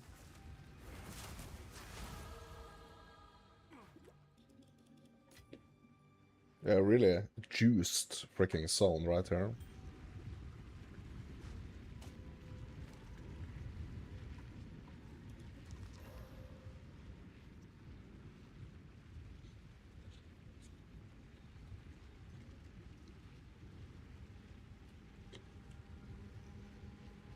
They're gonna change shortcuts, certain passives and stuff will be different locations.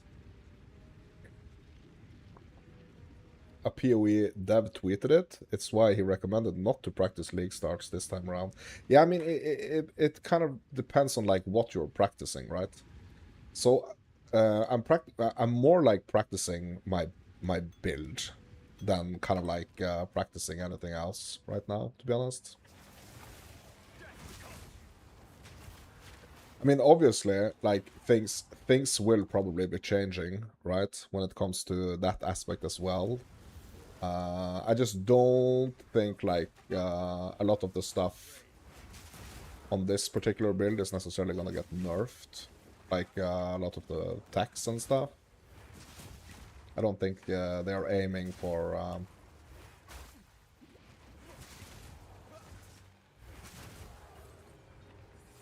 any nerfs, hopefully. on what I'm doing. I'm not doing like the super broken, you know,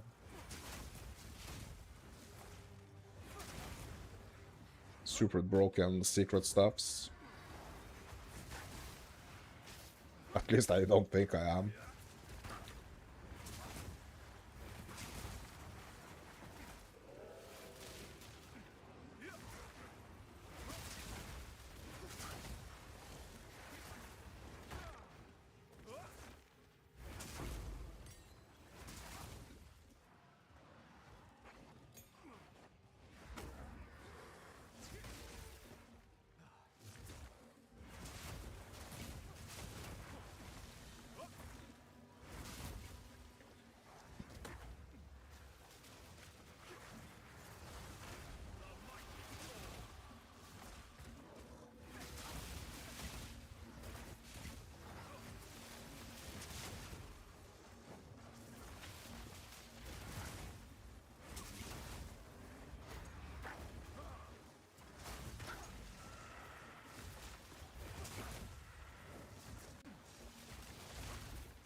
think accuracy is a kind of a painful mod, or a kind of a painful mechanic that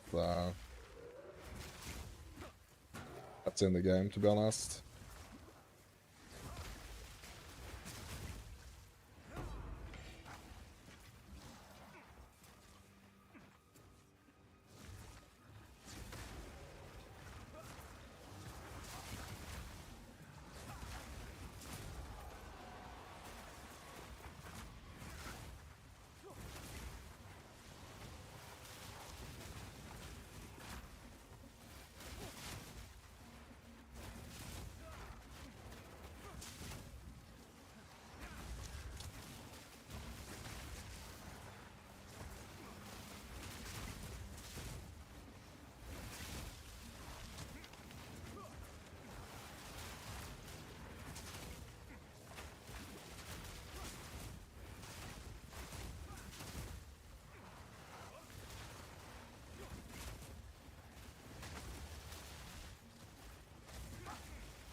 I kind of like want to re-equip my corpse weights now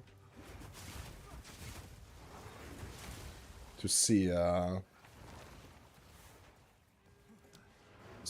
difference, to feel the difference. Suma tweeted it too.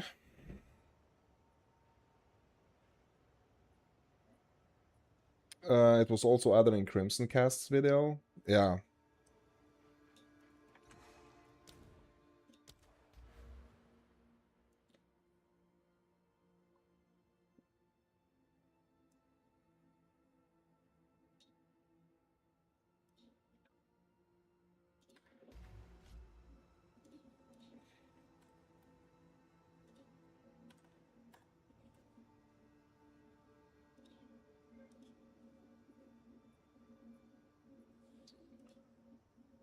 I just need to check something on my tree here.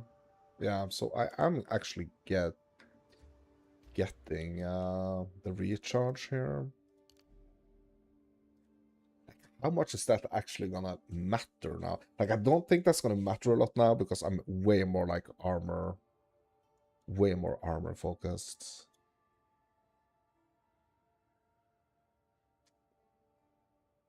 Hmm.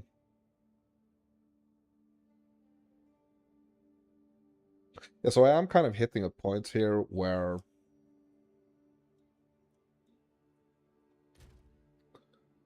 okay, let's do some int here. Yeah, I'm closing in on like where I left the build off.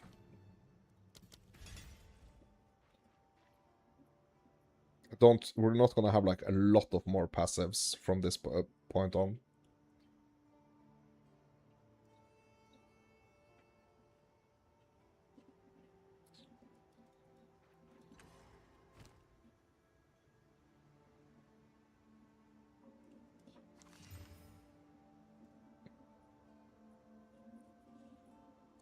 Cold damage to attacks.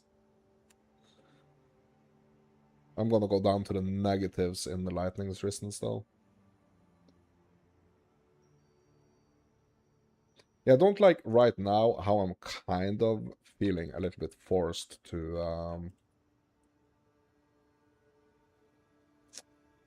how I'm kind of feeling a little bit forced to actually, you know, decon more gear. just to have the artificers.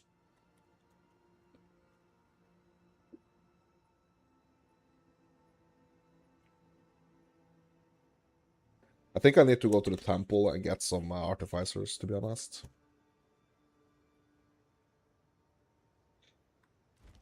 I think it's going to be very rough without them.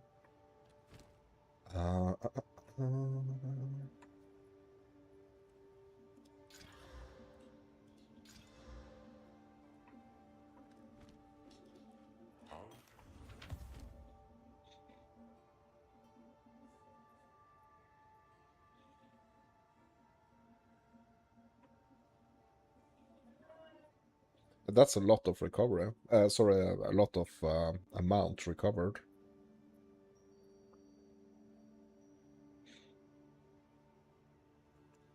Does not have the charges per second, though.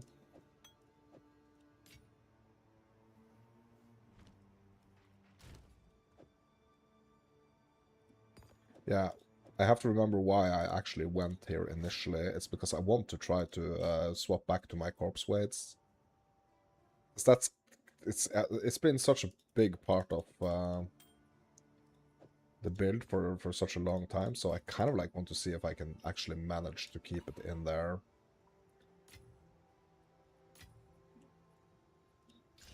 Okay, small upgrade to the staff there. Let's hit this. Okay, we have armor, energy shield, increased armor, energy shield, reduced attribute requirements, strength, fire rest. What else can we get? Max life? Okay, yeah, that's not bad. That is not bad. Increased melee damage on this jewel, bro. And then, of course, like, some minion stuff, right? Ugh.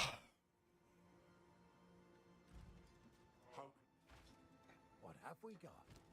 Let's see the corpse weights here. Hopefully, like, it's not gonna be that big of a hit to, like, my resistances and stuff. Because I really want to keep my corpse weights, even though they are low level, and I just want the I kind of feel like I need the help when it comes to certain, like, AoE situations, and it's just so fun.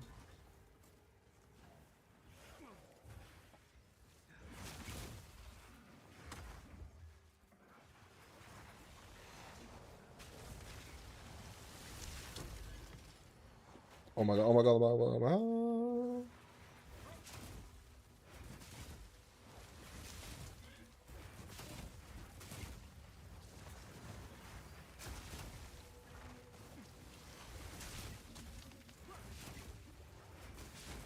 Yeah. Yeah, I don't think it's worth it, to be honest, unfortunately. It's just hopium now that we are gonna get some really cool changes to just, like, how uniques work in general. Like the scaling of them.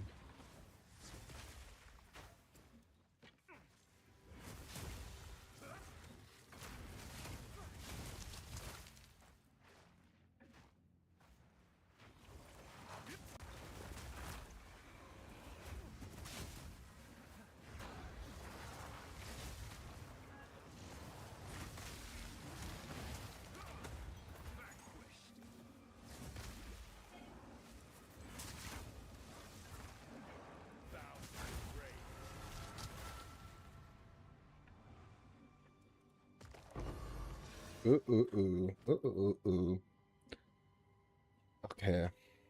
Desecrates rare armor. Okay, do we have any room for any mods here? Okay, we have some room on the gloves. Like, I would love to see if I can get some if I could actually get, like, some physical or cold damage flat on the gloves. That would be great.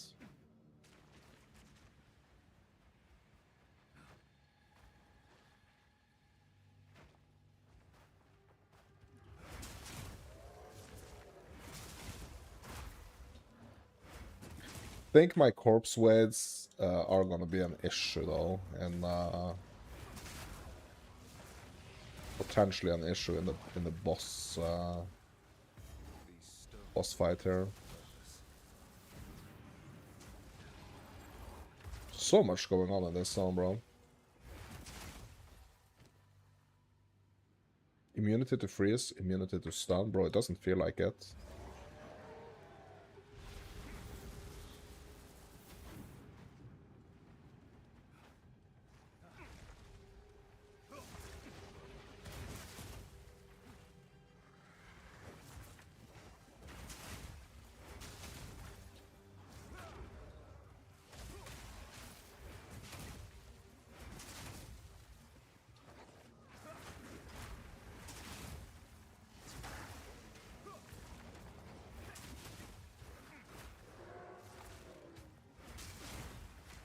It's extreme amount of monsters here.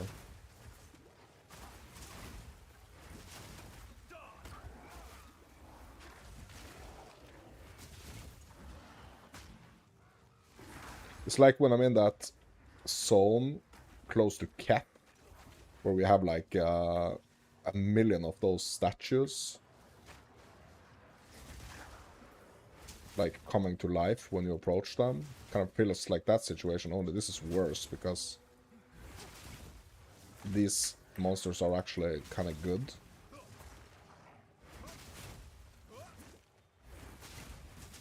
I mean, they're kind of strong. A lot of them.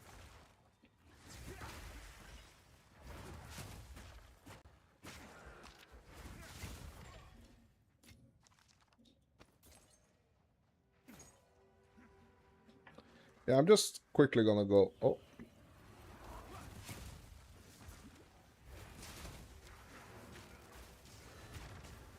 So even though I wasn't like in a fight, in a boss fight there, it wouldn't let me spawn the portal. So let me go to the Well of Souls.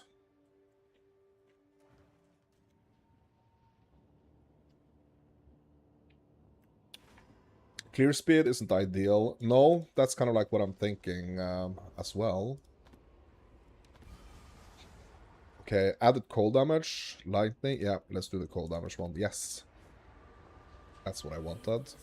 But that is also kind of something that I'm compromising a little bit because I'm going for the darkness. So I am compromising it a little bit, yes.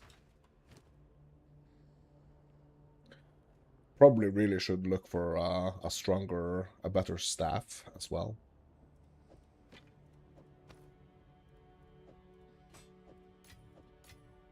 I'm just kind of like really suffering on the... I'm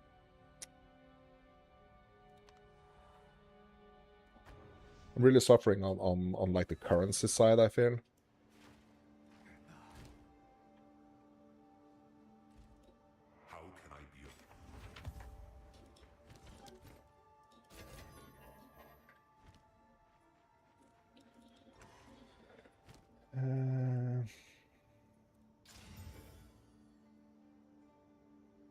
So I have quite a lot of gold. I mean, I could gamble and try to get like super lucky. None of it's junk. Trust me. I try to get like super lucky on a better weapon. Like I could do that. Feeling lucky. Oi.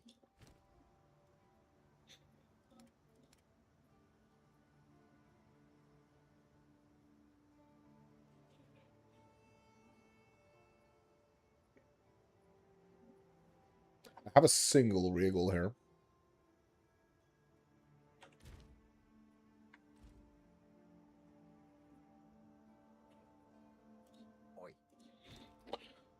So I could try to get this, and I'm going to be able to hit it once with an exalt. Yeah, no, I think I need to gamble for something, to be honest. Like, I think I need to gamble for a staff that's going to have some, like, really good stats, and Yeah. Definitely could have been worse. +3 all melee skills. That's a good one. Well, you're welcome. Yeah, that's not a good one. Hey, not bad. +5 all melee skills, bro. Bro. Oh my god.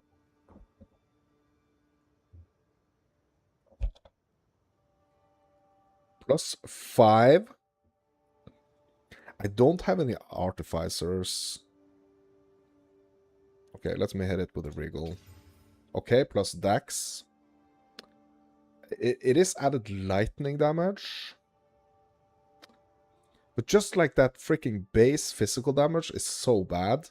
So I could do like a huge gamble now. I could use my Exalt and just freaking pray for some more physical damage.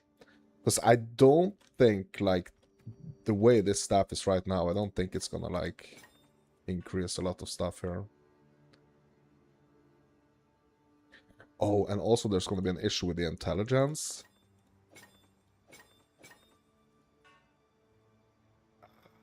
Yeah, okay, so I'm gonna take a chance here. I think I can fix, like, intelligence. Intelligence I can fix. I can just do some reworks on my tree. But if I don't hit this, freaking Exalt here and get lots of physical damage, it's like it's no hope, no chance. I gained 16 life per enemy killed, bro. Oh my god. No, no, no, no, no, no, no, no, no.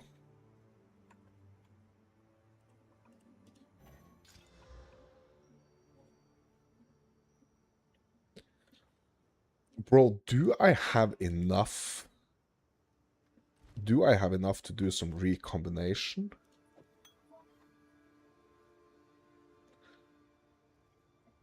Because if I could slam the +5 level to all melee skills and that physical damage together...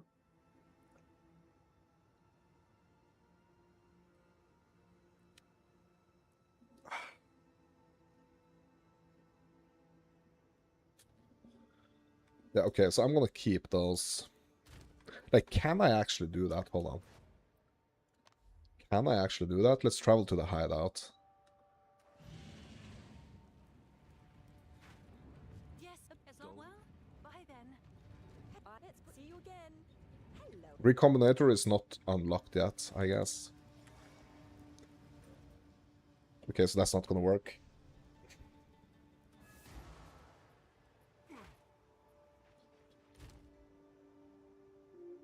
That's not gonna work. Okay, so I'm just gonna keep these two quarterstaves here.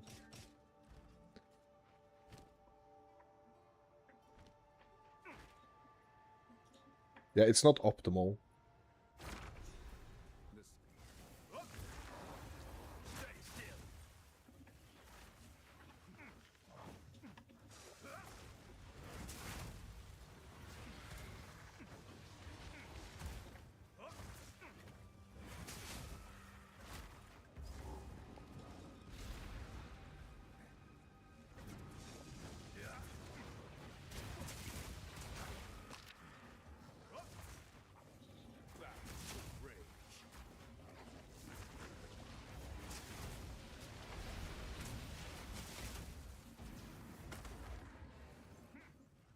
Okay, was that all of them? Yes. Okay. So now we only have the boss encounter in the middle here remaining. I've never seen this amount of monsters in this zone, bro. Like, what in the actual heck?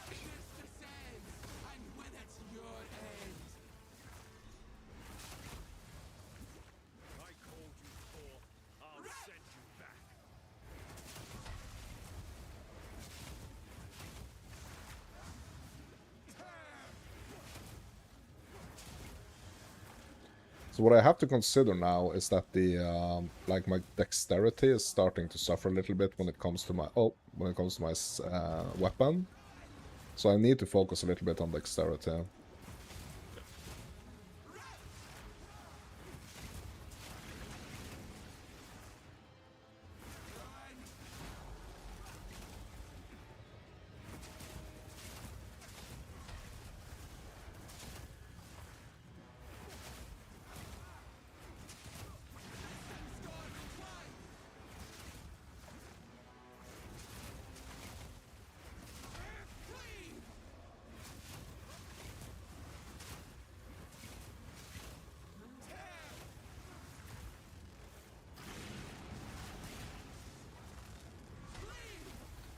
Yeah, this one has some really, really nasty attacks here.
What?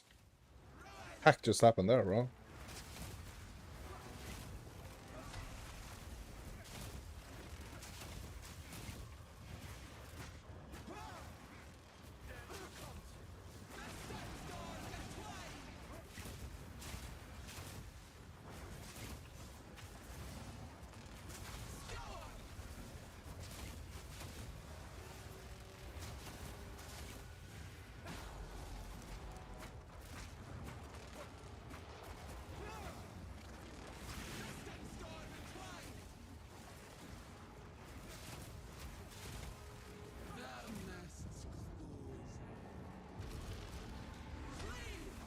What?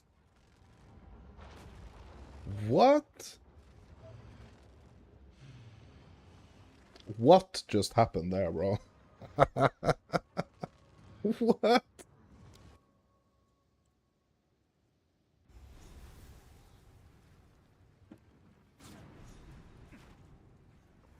What the actual heck, bro? The king in the mists claims this wood. I guard with his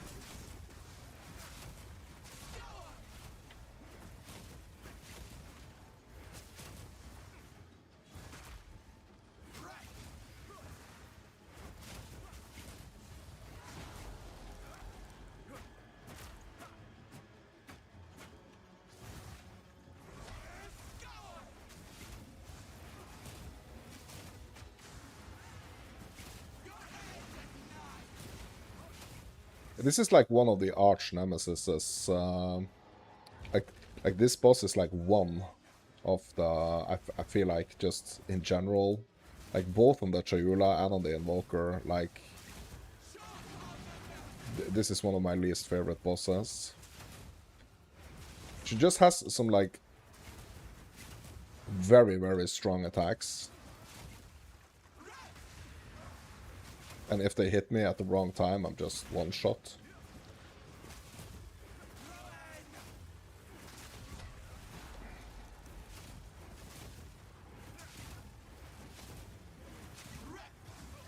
Like she's not something I want to tank. Absolutely not something I would like to tank.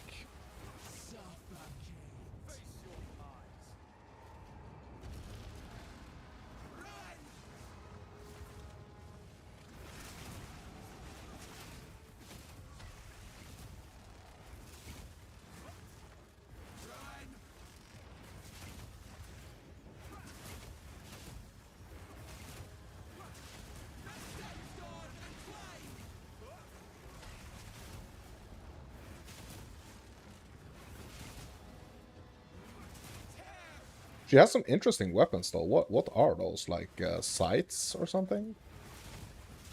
I wonder if scythes are gonna come to the game at some point.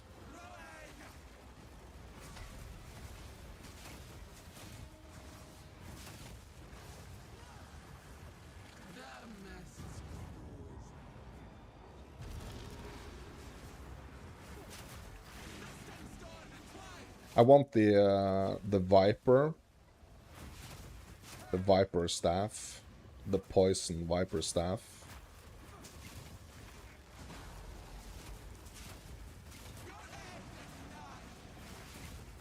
That would be so cool, I think.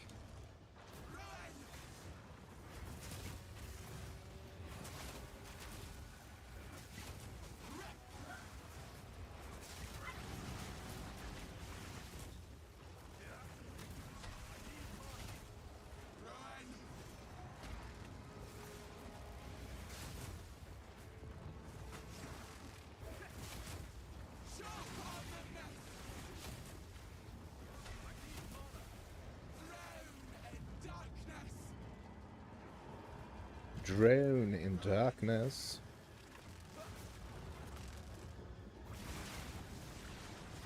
There we go. There we go. What spear did we get? Chain Sting. What are they doing? Yeah. Dual sights. Yeah. Very Souls-like mechanics. It's nice. Yeah. You feel bosses should have designated uniques of their weapons? Yes, bro. That's a really, really good idea. I agree. But it kind of feels like that's kind of, or at least I hope that's what's happening. It's like the bosses we fight and certain of the enemies that we fight, like the different, like almost like archetypes that they are. Like we should be able to build a character that's like similar to them. That would be so cool. Or like have abilities and specific boss specific abilities and yeah. They will guide you. So that could be tied together, right, with specific uniques. Uniques with different like boss abilities. Welcome. That would be cool. Even if the drop rate is 1%, yeah. Because it's gonna kind of incentivize you to farm, right? Like, I want that aspect. I want the aspect of, like, wanting something specific to... something very specific to farm.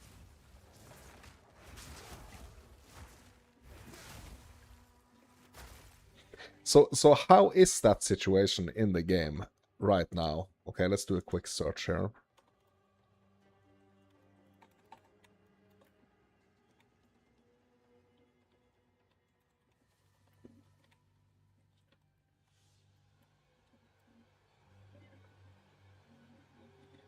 So in Path of Exile 2, most items are not targetable or target farmable in the traditional sense, as the majority of gear relies on global random drops. However, you can use specific strategies to narrow down your RNG.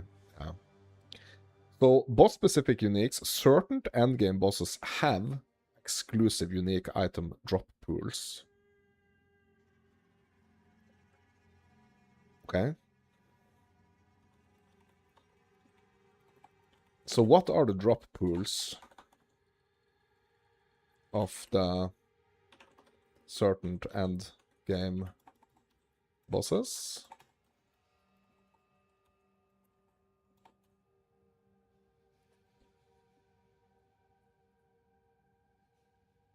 So in Path of Exile 2, major endgame and pinnacle bosses have dedicated exclusive loot pools. Yeah, featuring unique items that cannot be obtained through global drops or chancing. Yeah. So these encounters always guarantee a unique item drop from their specific pool, though the drop rates of rarer items scale with boss tier and difficulty. Okay, let's pull this up here.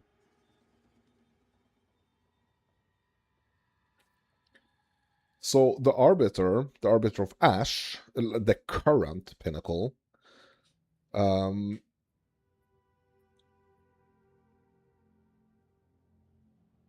so access via the Burning Monolith, yes. Using fragments collected from the Uber-Act bosses and citadels, yes. Serves as the ultimate endgame target for armor and build-defining pieces.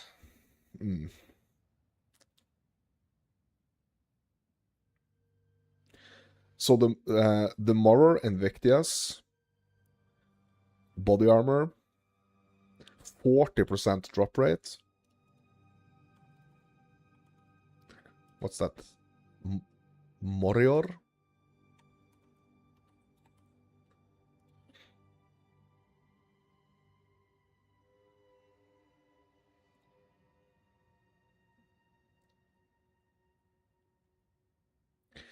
Three to 400%.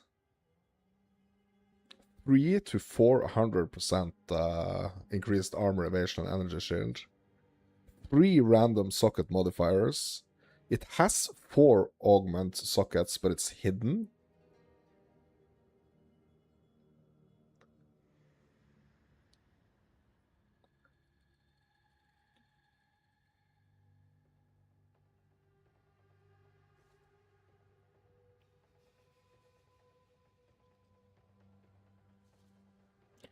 Okay, Warrior Invictus. So this is not the latest update, or like the... Okay, so there was a lot of things done in 0.4 to this item, actually.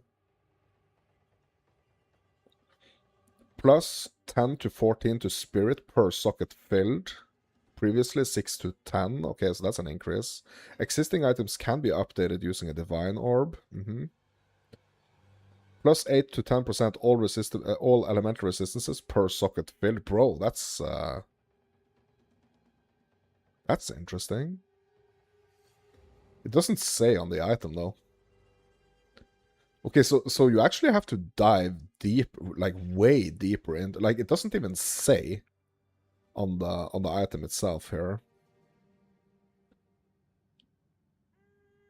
It's hidden.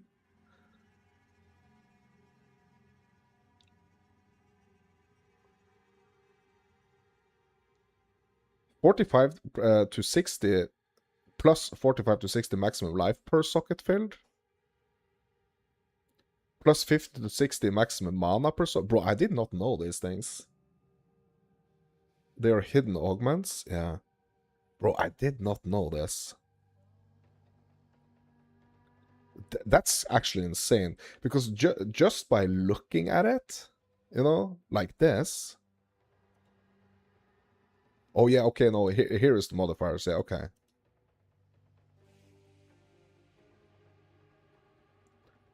Plus chaos resistance, plus increased global defenses, plus life regen. Bro. Bro, this is a this is a serious freaking... Okay, so it will be 4 of them random.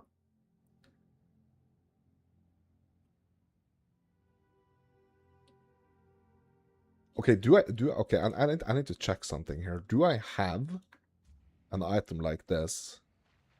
Yeah, I'm just gonna return to farmlands here. Bro, that freaking item right there, bro. Like, I really haven't... Like I feel like having having that one on my level 96 monk invoker, bro. Yeah, we need to return to the farm. So, okay, so yeah, hopefully this is gonna save, so I don't have to do that again. Okay, just exit to character selection, bro. I need to see if I actually have a weapon like that. Sorry, an armor like that.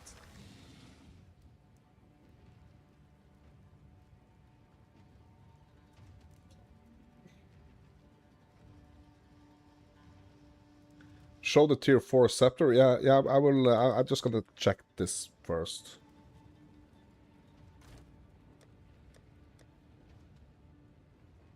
Bro, I have one. Look. Looky.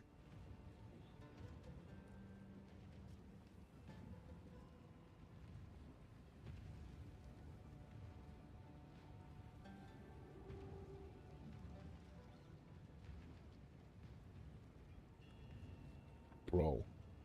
Bro, this is a serious freaking item, bro. So mine has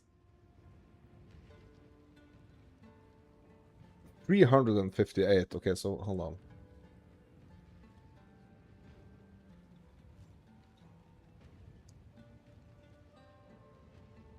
Okay, so mine has 358. Sorry, 357. That's quite a good roll. I mean, it's over, like, mid-roll, right? And we have the global defenses, we have the global resistances. Sorry, the elemental resistances. And also the maximum life per socket field. Bro! And we can actually increase it even more here.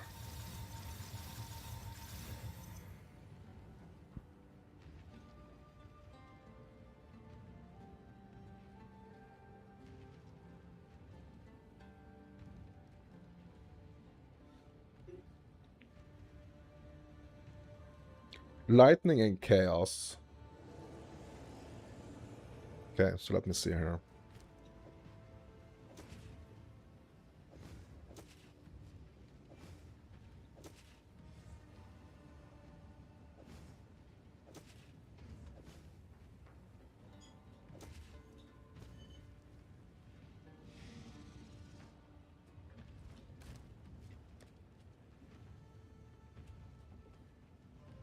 Let me see here.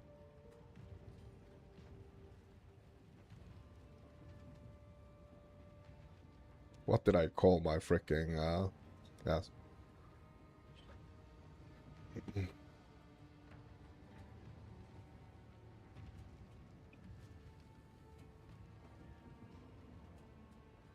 So I can put a couple of these greater storm runes in.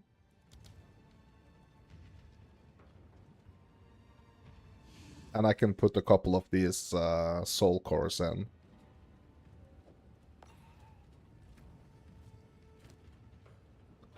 Right?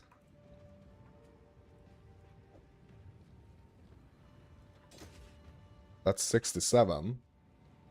And if we do one more, that's gonna take it over the top. Bro, I actually don't even have to put freaking the lightning ones in here, because now we are actually maxed out.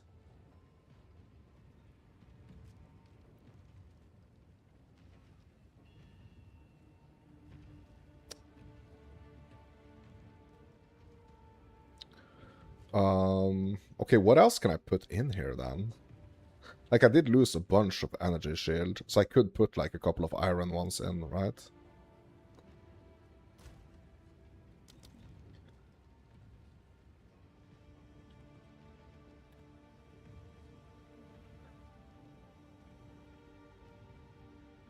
And that would probably make me like even more tanky.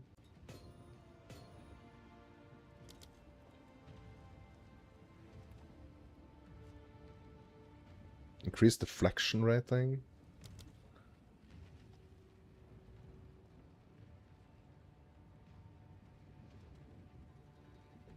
Has to be something that increased energy shield recharge rate. 50%. Yeah, that's quite a good one. Actually. Because this build is like really recharge focused. Like energy shield.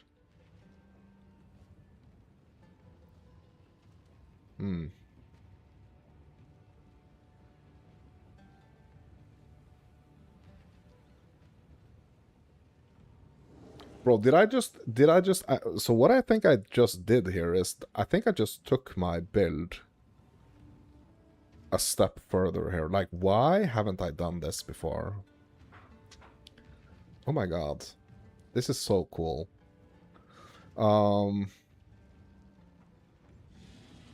really want to go for the energy shield recharge here. But my life is so sucky.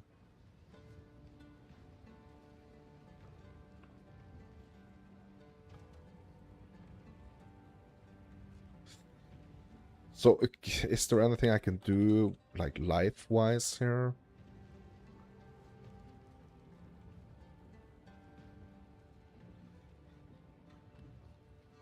I mean, we could get, like, plus 80 to maximum life here.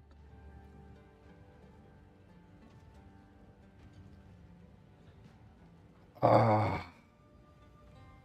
Yeah, maybe it's just... Yeah, I'm not sure. So I think I'm going to take one of these. I'm just going to try one of these and one of these.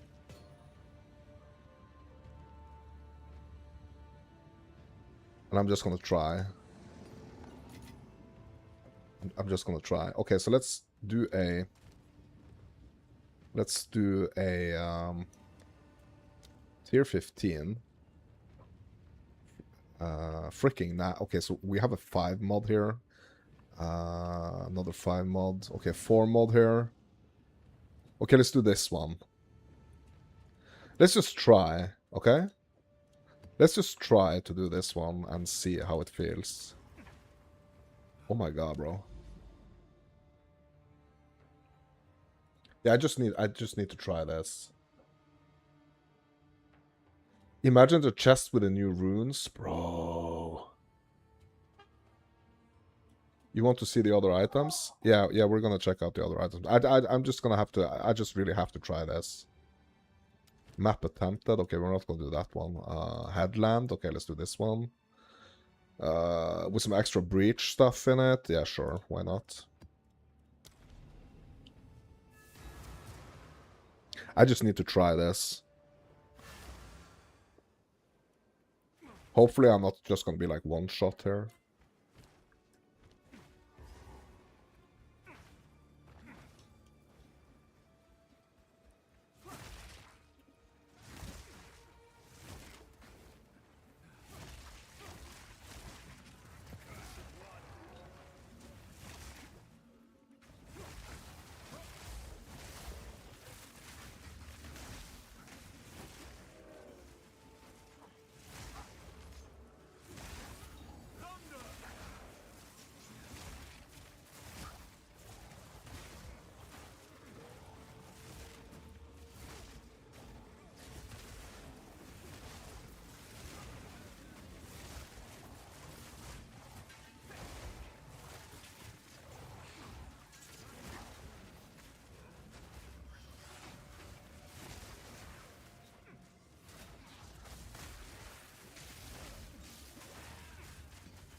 I feel really tanky, to be honest.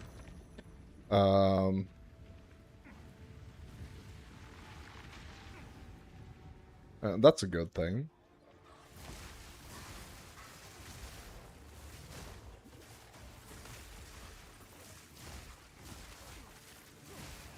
Oh, how I wish I knew this earlier.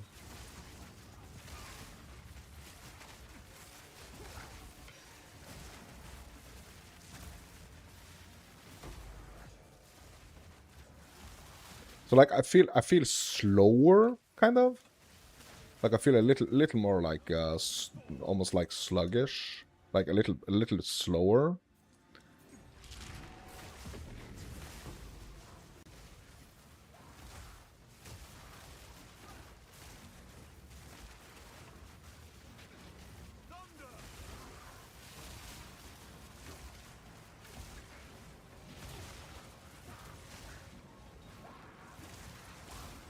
That's like a huge kind of difference that that's really like noticeable, but I feel a lot more tanky.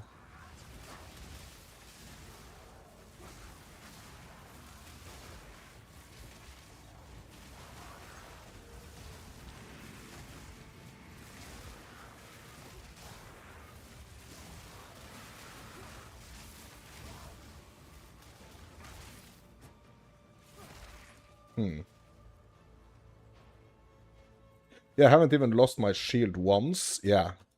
Yeah, it's really interesting, to be honest.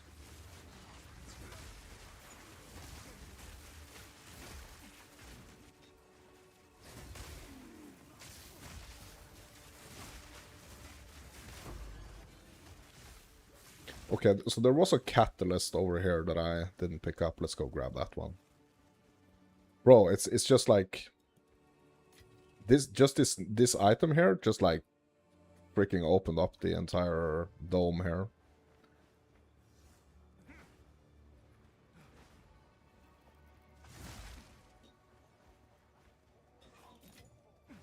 It feels like this is what I've been missing to actually kind of like progress from like 96 and upwards.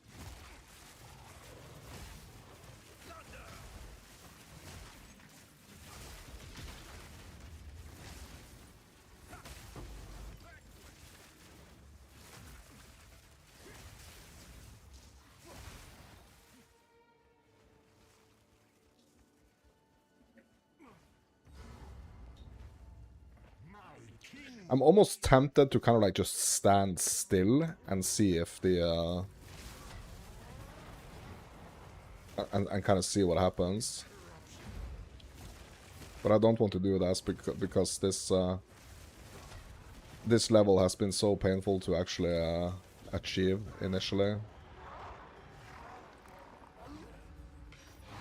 You need that chest next league, bro. Bro! Bro, I need this chest next league too, bro. Oh my god. Like, oh my god. I feel like it's taken me so long to kind of like learn a certain aspect. But like this freaking... imagine that, bro. Like, I've been running around with like, that item has just been sitting in my freaking inventory. And I'm pretty sure that I've considered like vendoring or like selling it also. I'm pretty sure that I've actually considered that as well. Oh my god, I'm so glad that I didn't.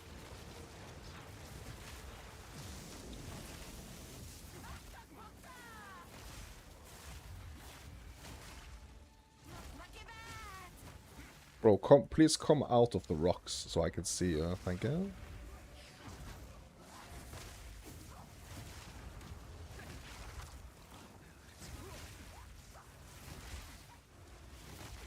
But I mean, you have to also consider like you have to consider the that you can get different. You know, this was quite defensive oriented, right? So you could get like super unlucky and like drop something that's you know, not very good.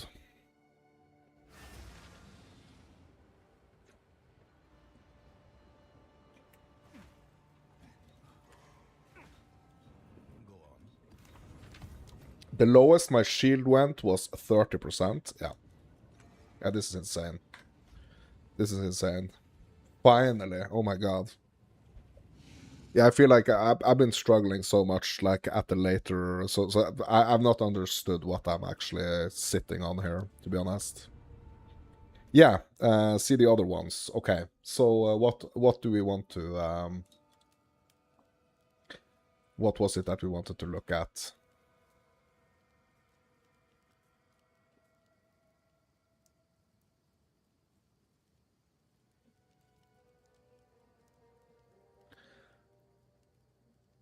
Yeah, the target farmable ones. Is that what you're talking about?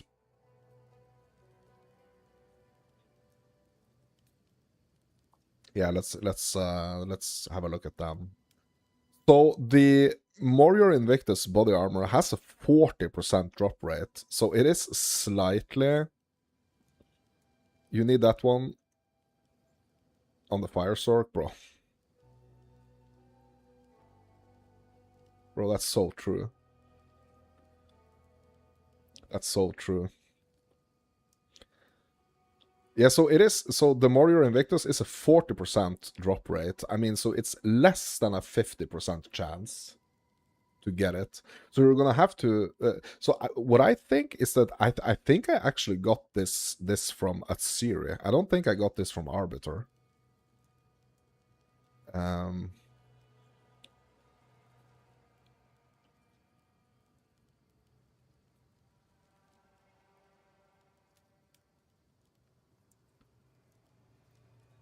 Does it say here where it drops? Okay, so it's only the Arbiter of Ash. Okay, so basically, okay, so I did get it. I just put it in a different stash. Okay, sorry. Okay, so it is an Arbiter of Ash exclusive armor.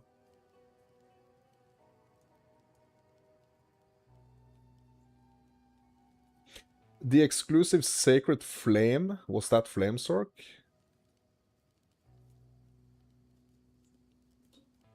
Yeah, I don't know what you mean. Prism, so the Prism of Belief. Let's see what that is.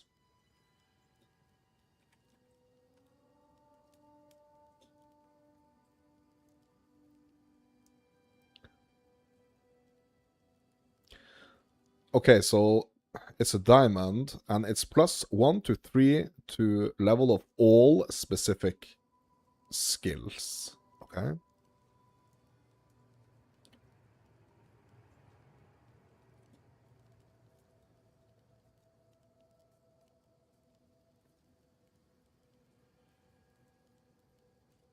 Okay, so what does that mean, actually? And is it always going to drop as corrupted?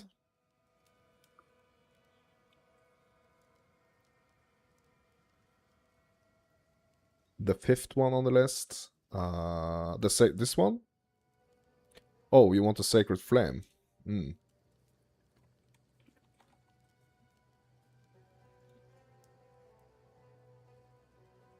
Yeah, it's this one.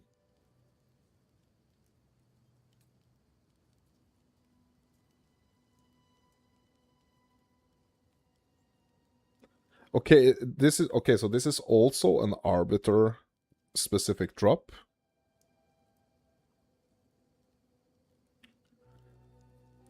Level 8, Purity of Fire. Okay, what is Purity of Fire? Emit an aura that boosts the fire resistance of allies, of you and allies in your presence. Okay. It grants +22 to 41 fire res. Okay. But gain 40 to 60% of damage as extra fire damage. That's nice.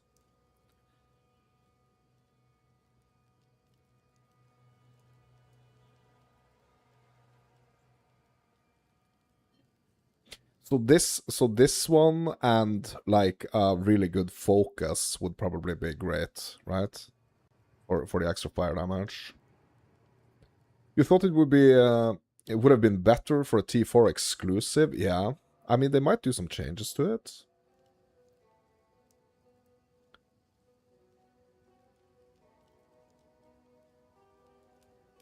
But it's also like, so it's a scepter, you know, so it's really like it's not necessarily like, so it's more like witch oriented, right? So the way to build the fire Sork might actually be to build up the fire witch. If you feel me. That's kind of like what I'm thinking. Yeah, that's a sacred the sacred flame.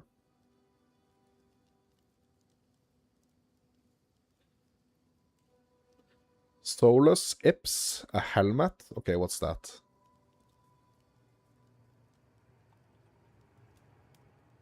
Yeah, so these are actually all like Arbiter specific ones.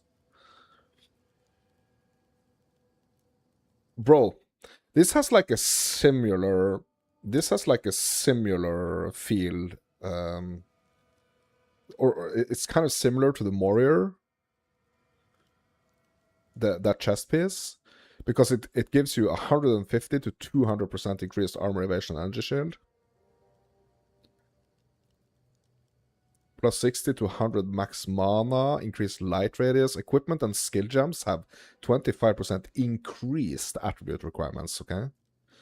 You can socket 2 additional copies of each lineage support in different skills. What? Burning witches again? Oh no.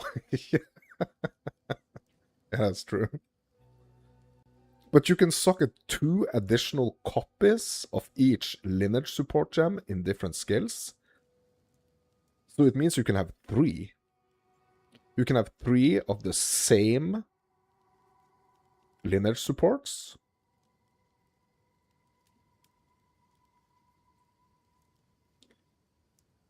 That's what it means, right?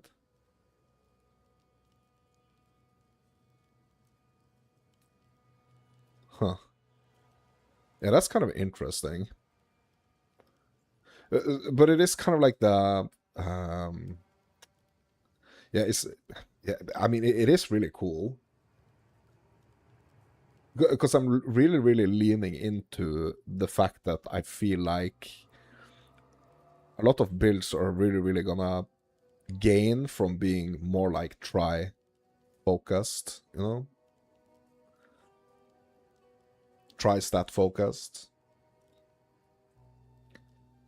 Okay, so that's a 20% drop rate from Arbiter, so that's definitely like... It does not have like a super high... Oh yeah, it's the T... Okay, so now I see what you mean with the Sacred Flame, that it has the difficulty for exclusive.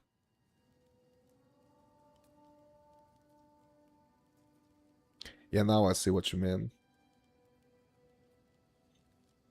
Yeah, it's weird, but I guess it's really, really good, right? I guess that scepter is or that yeah, that scepter is really, really good.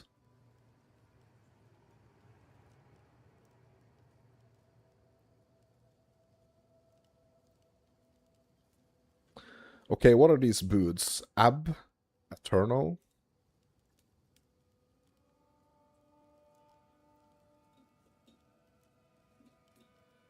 Hello, website function, please. Okay, it won't let me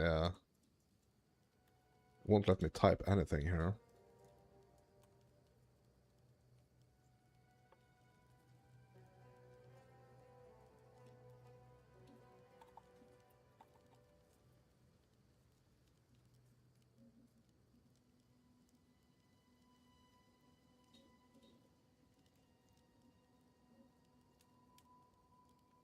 Okay, so what are these?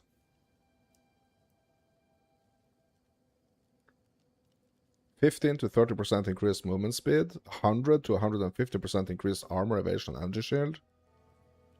Dodge roll avoids all hits. 10% less movement speed and skill speed per dodge roll in the past 20 seconds. Oh my god. None of these have resistances, which kind of sucks. Yeah, but the yes, you're right. So they are, so it's like you kind of have to, you know, you can't necessarily just like get all of these and they are all gonna fix like all of your problems, right?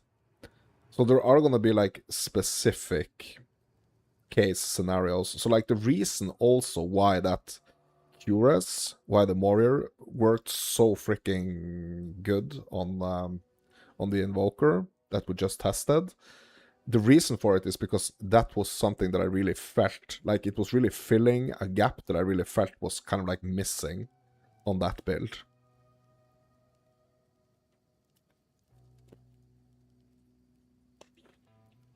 But I guess these could be kind of like cool, maybe on like a super, on like a build that is kind of fast already, right?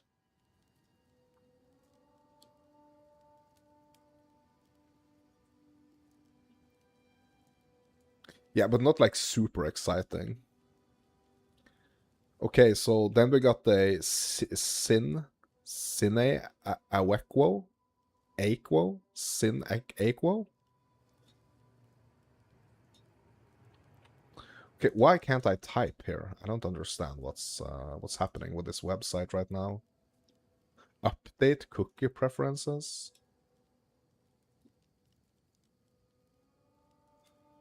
Okay. Okay, now we can type. Okay. Okay, so what are these?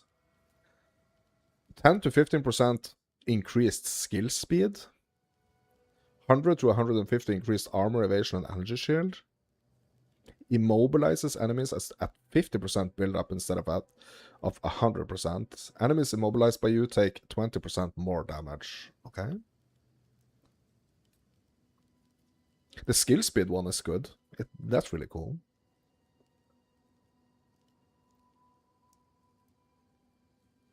Yeah, so, but like regarding the resistances and stuff. Yeah, Ranger, yeah, 100%. But regarding like the resistances and stuff, like you would really have to, think that you would have to kind of like get the rest of the armor pieces have to be kind of really customized around, so like a specific item potentially. So if you're struggling, you know, in endgame, like with having your resistances on fleek, you know, and it's gonna require, like, you're gonna have to probably do quite the extensive kind of shopping maybe, or crafting to get the other items to, because like a feeling that I've been having also when it comes to the resistances and stuff, is that if you replace only one item, like it can sort of like reduce your resistances a lot, or you have to do like you have to change a lot of things, a lot of your items, right? These are mage gloves for sure. I mean, it is like the immobilizing. So we have to think about the immobilizing itself, like what skills are kind of are really like immobilizing, utilizing a lot of immobilizing. I was also thinking Ranger when you said Ranger, because they have like these immobilizing, yeah. But also the skill speed. I mean, the skill speed is I mean, that's great for a lot of things.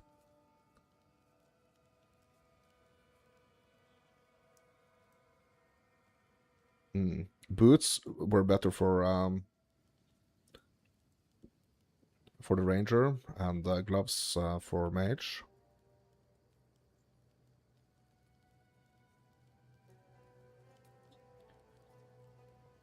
Okay, so that was the arbiter ones.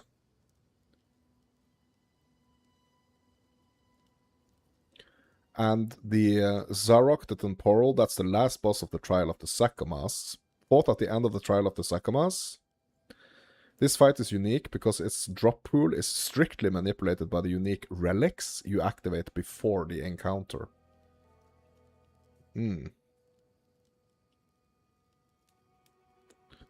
Okay, the Sandstorm Visage.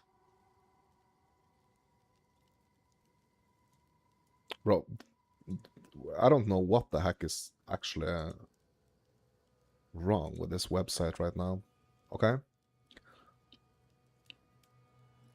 124 to 164 energy shield. Max energy shield, dexterity. Enemies in your presence are blinded. Every second inflicts critical weakness on enemies in your presence for 15 to 20 seconds. Critical weakness causes hits against affected targets to have plus 0.5% to critical hit chance and can stack up to 20 times. If not otherwise specified, each stack lasts for 4 seconds. Ain't no one getting to that boss. I have fought that boss, bro. I think on my Invoker, this league, I did all the ascendancies on in Sakamas. This is the last one, right? It's the last boss, right? Isn't it?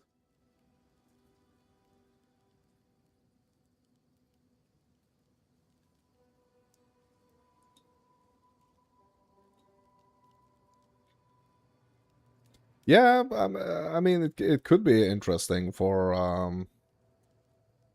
Yeah, I mean, it could be interesting. Like, the critical weakness is kind of cool.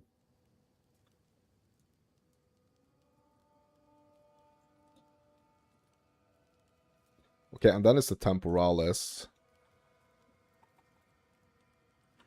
The one that's everyone is talking about.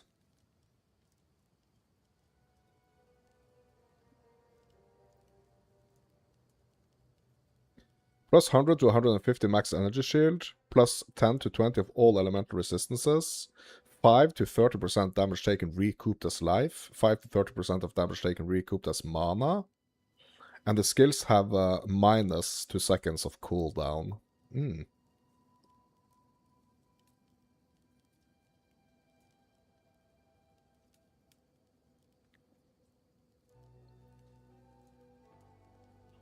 Yeah, this is the one that all the witches are running, isn't it? Like all the Essence Drain, Contagion witches are running.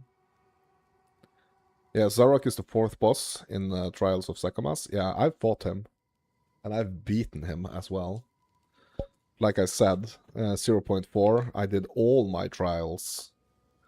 All my freaking trials in the Trials of Sakuma. All my ascendancies, I mean.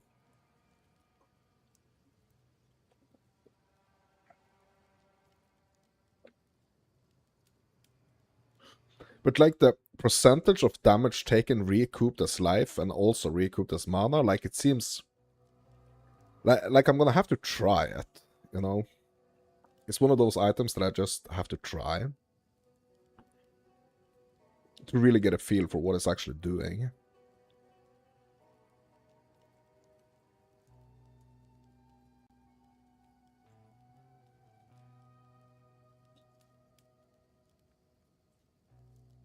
Okay, against the darkness... Oh yeah, it requires... Okay, yeah, so the thing is that it requires... So to get these, it requires very specific unique relics. Right? So that is what actually would incentivize people to kind of farm the Trials of Sekmas. Right?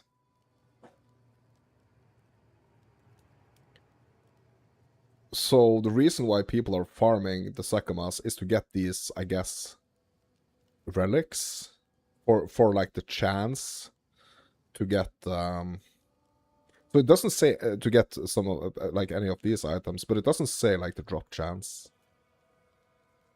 It does not say it. So is it guaranteed? So if... Is that the thing? Like if you have this unique relic right here, is that actually gonna guarantee you that item?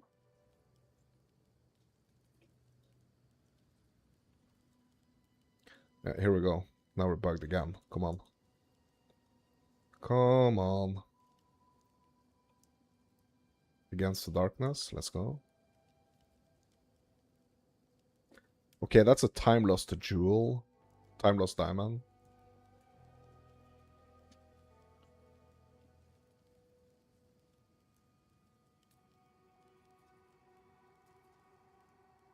You pick them before you're going into the boss room. Yeah, you're talking about the unique relics, right?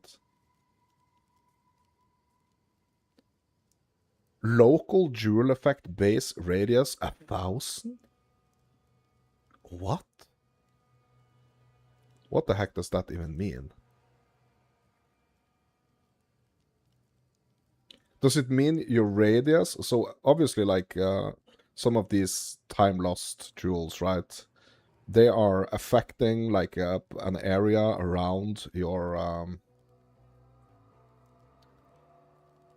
they are affecting an area around like a certain, like obviously where you put the freaking jewel into the tree, right? It's gonna affect a surrounding circle. But how big is 1,000? Yeah, that's what I'm also thinking about. The radius? Oh my god. And also you get 2 random jewel modifiers. Okay, so you're gonna get 2 of these random ones, right? So you can get like a bunch of different resistances here. You can get extra damage as like certain elements here, or yeah, chaos, cold, fire, lightning. Reduced freeze, reduced ignite, max life, max mana.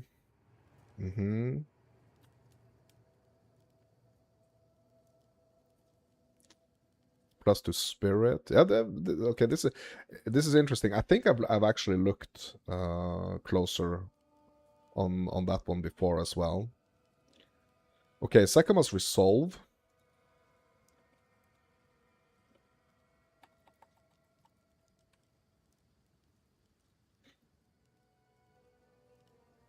But the question is, yeah, how big is 1,000?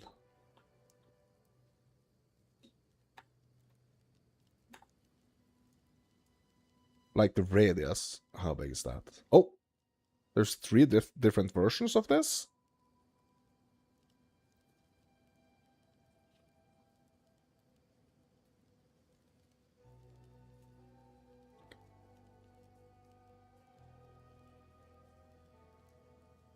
Lightning resistant, cold resistance, fire resistance. Okay. So there's 3 different versions. The largest radius is insane.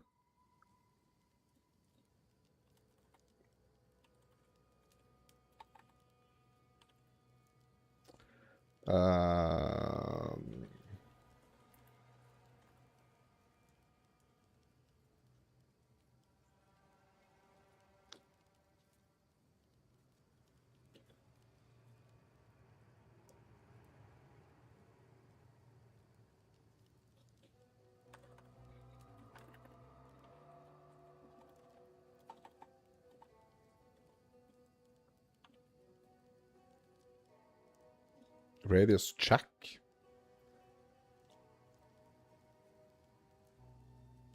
Yeah, I can actually check it in POB, actually.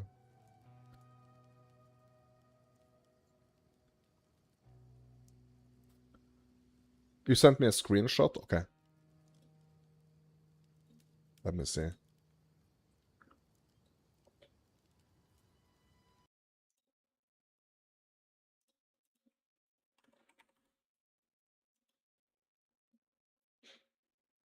Just give me a second.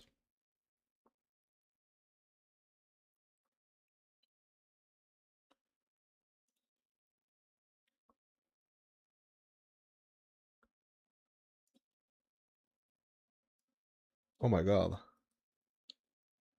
Yeah, that...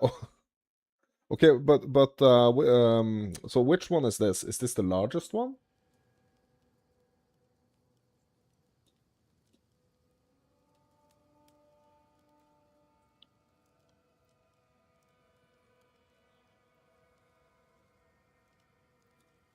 Is this the largest one?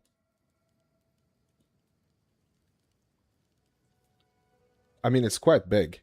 Like the ones that I've usually been getting, it kind of like covers maybe like I don't know, like this amount. Like I guess like like a like a fifth, or maybe, or like between like a fifth and a third. Yeah, it's the most expensive one. Yeah. Oh my god. Yeah. That's quite big. That's quite large.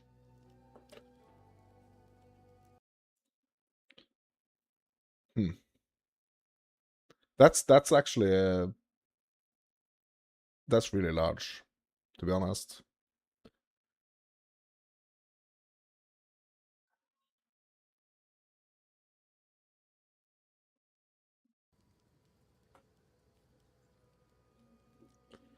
Yeah, yeah. I'm just thinking like that's gonna have like potentially that's gonna have like a huge effect, like a really huge effect.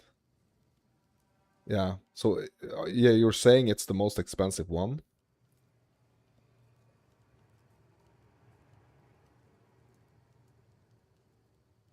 Yeah. So these rings right here are kind of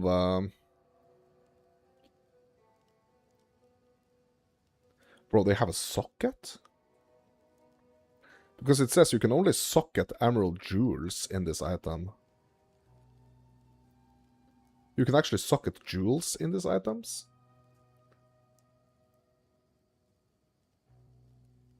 Damn. That's pretty cool. Yeah, so basically what you could do if you had like... If you had one of these rings and you had that... Time Lost diamond, you could basically kind of not lose anything, but just straight up gain by putting... putting that jewel that you're replacing in your current tree just into the ring instead. As long as, you know, as long as it's the right color, obviously.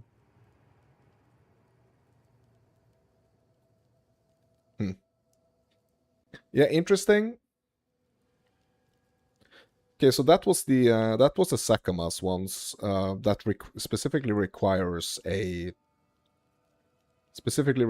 unique relic to run them. I wonder if it's guaranteed though.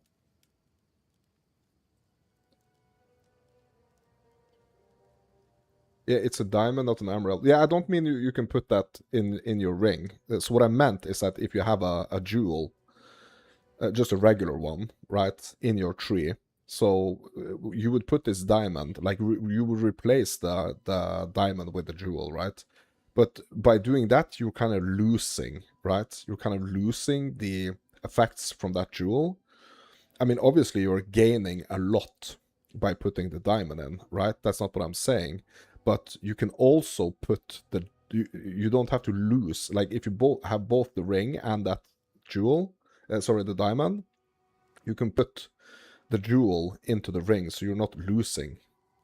So if you already have, like, a nice jewel that you really like, you can... If you have that ring, and it's the right color, you can put it into the ring and you won't lose anything. I mean, what you could potentially lose, obviously.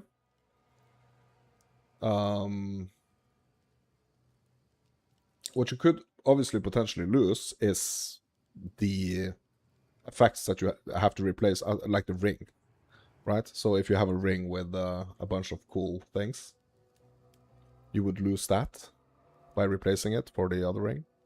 But, I mean, all in all, it's probably going to be good.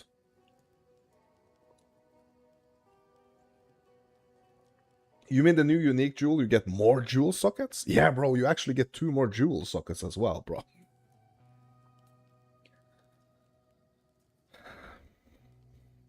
Oh my god. Okay. Yeah, that's really interesting. It's really interesting. Okay, so what about the Delirium one? The one that's gruesome. Asylum?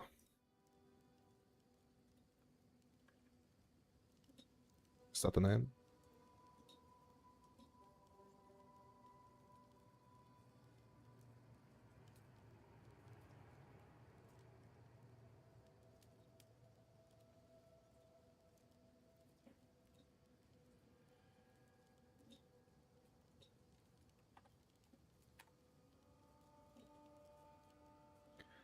Delirium one?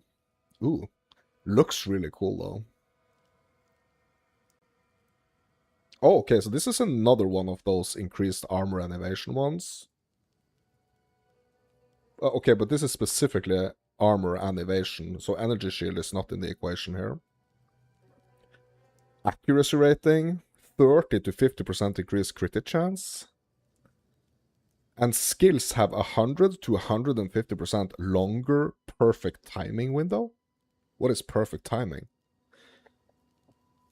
Certain channeling skills have extra effects and benefits if released within a certain timing window while using the skill. Certain support gems and items can modify the duration of that timing window.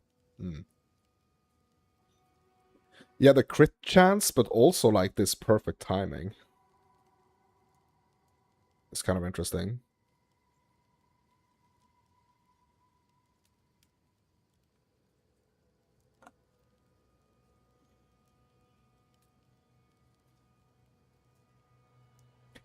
So like, would it be good for a druid?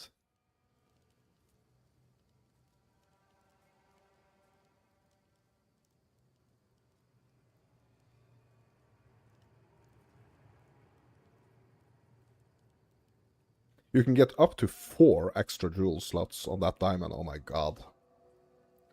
Yeah, that's insane. Yeah, I think maybe this, maybe for like a druid, I guess, or like the perfect timing thing.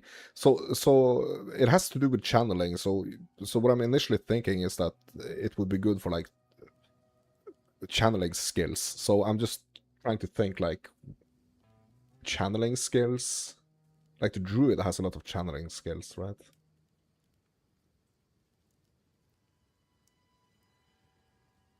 Or bows with multiple arrows, yeah.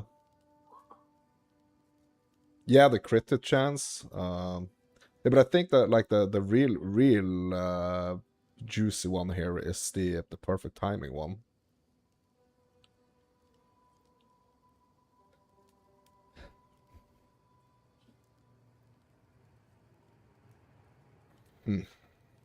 Okay. So this is a common drop, and this helmet, Asylum, it's a common helmet drop from Delirium.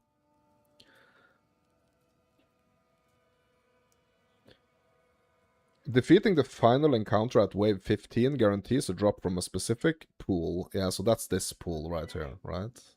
Sniper is a challenge. Yeah, yeah.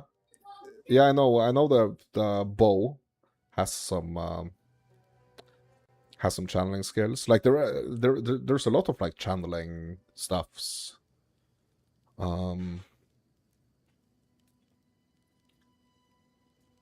Interesting.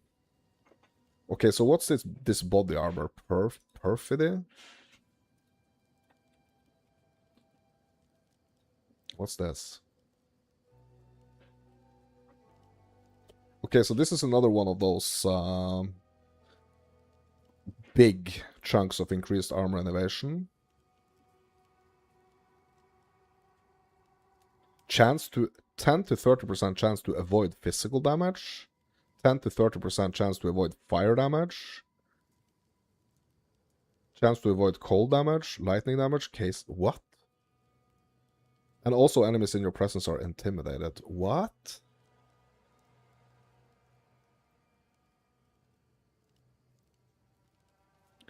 Bro, that's really interesting.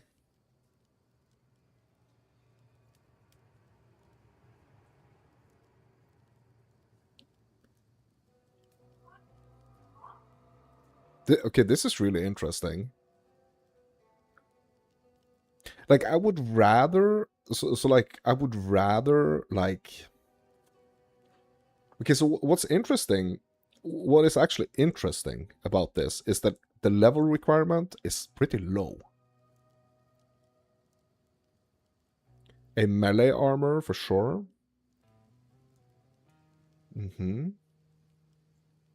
But look at the level requirement. It's pretty low. It's level requirement 45.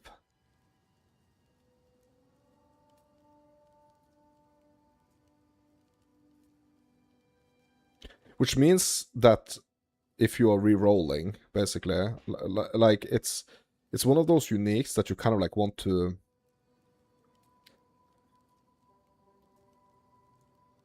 Like, I'm not sure if it's gonna be like, is this something that you're kind of like gonna equip on your specific build, and it's gonna have like a huge impact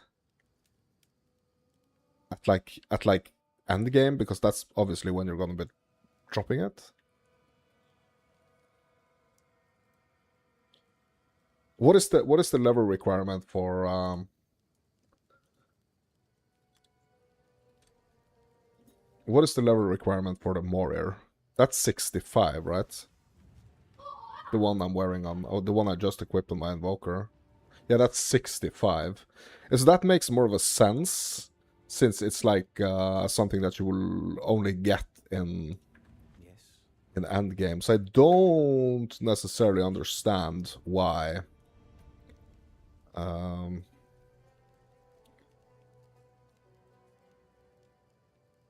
Why this would be like a lower level requirement. Okay, melting. Okay, yeah, so those two, the helmet and that body armor, they are common drops. Okay, melting maelstrom.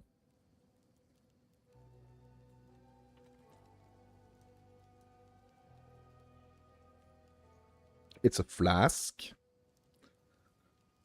Effect is not removed when unreserved mana is filled. 200 to 250% increased duration. Every 3 seconds during effect, deal 100% of mana spent in those seconds as chaos damage to enemies within 3 meters. Deals 25% of current mana as chaos damage to you when the effect ends.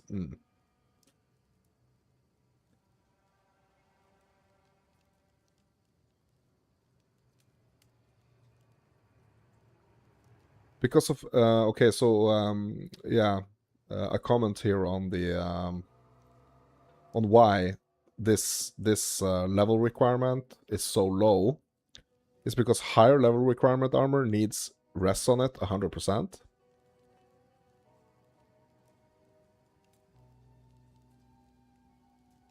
You think?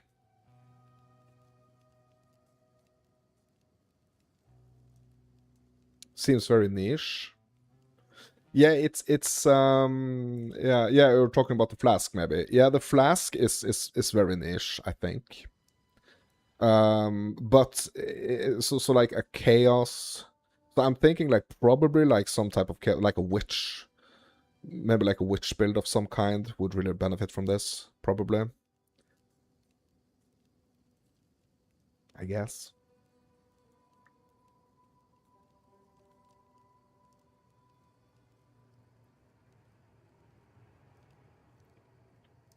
Okay, let's check out. Okay, so that's a rare one. Collapsing Horizon. What's that?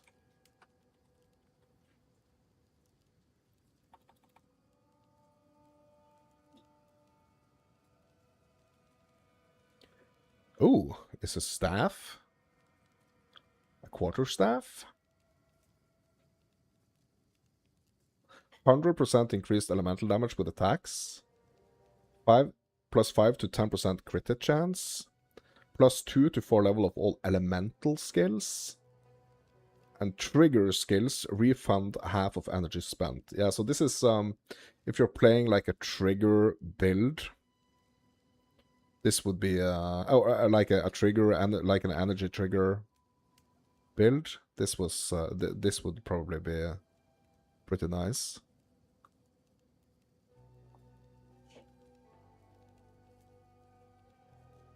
So like, if you don't know like what a trigger skill, like trigger or energy, like if you don't know those mechanics, you would you would probably look at this item and think, yeah, but this is not great, is it?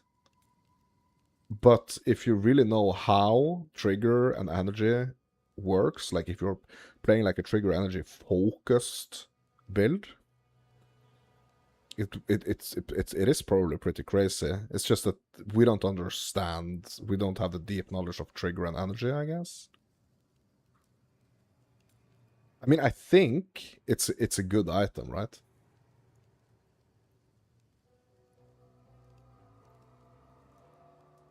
You need +5 or 6 on an endgame for your main skills on a weapon. Well, not if like the strength of like the triggering and the energy mechanics are super strong. So it depends, right? Struggle Scream, very rare. Okay, what's Struggle Scream?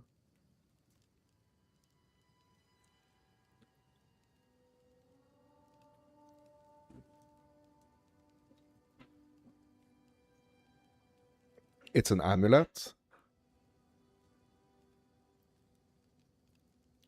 +5 to 7 all attributes. You can have 3 additional instilled modifiers. That's pretty cool. That's actually pretty cool. So usually you can instill your amulet once. But on this one, you can have 3 additional ones. So I guess that means you can have 4.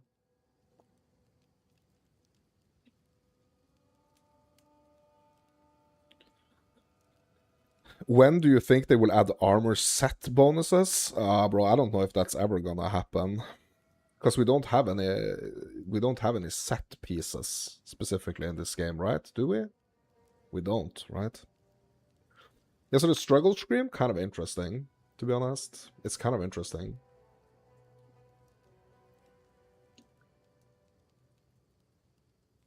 I mean, you would have to know. You would have to have, like, you would really have to know what you should instill it with, right? For this to be really good. But I mean, you could get, like, noticeables. I guess that's what they are called. Like, the specific notable passives on your skill tree. You could, like, if you really, know kind of what notables you're going for, you can kind of like get them without necessarily having to travel to them on your tree, right? You can get 4 of them. So this would be like a theory crafter's amulet here. You hope in 0.1 that they will add some set bonuses, bro. I don't think that's gonna happen, to be honest. Megalomaniac cluster jewels, very to extremely rare.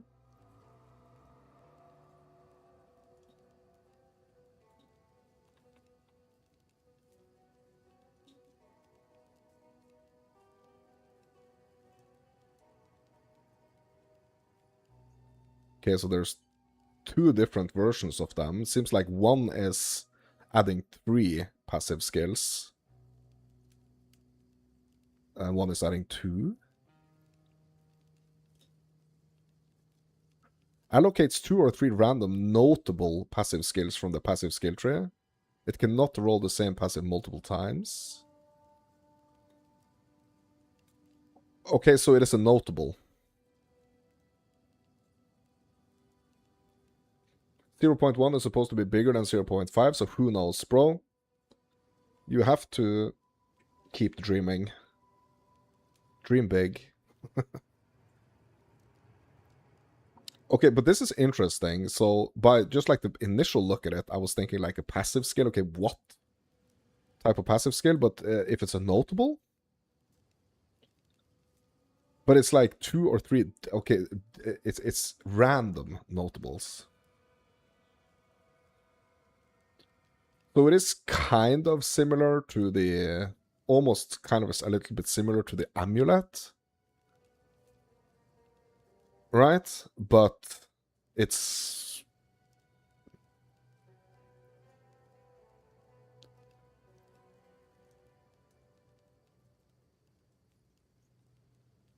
But it's this more is more deterministic, right? Because you can instill these modifiers, right? On the amulet, if I'm understanding it correctly. But on the Megalomaniac, it's going to be random, right? Allocates 2 or 3 random notable passives. Okay. And the last thing you can get here is the Tangmasu's Reliquary Key. Okay.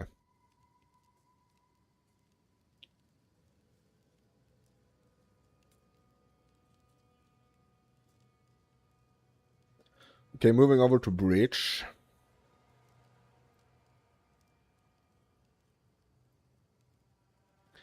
Yeah, a Hand of Wisdom and Action, the Hoa, that's an increase. That's an extreme item, right?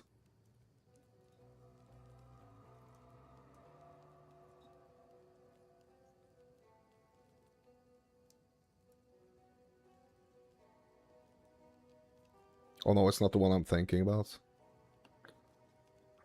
But it's kind of cool. Like, it's highly sought after for lightning builds, and we can kind of like see why. Because it adds 1 to 10 lightning damage to attacks per 20 intelligence. So it's gonna add basically quite a lot of flat lightning damage to attacks for a build that has a lot of intelligence. So what would these actually add? Like, how much intelligence do I have on my invoker? Let me check. 217. So basically, it would add, let's see.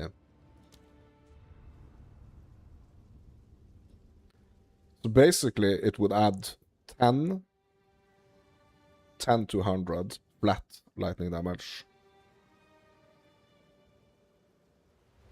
Has a quite low level requirement here.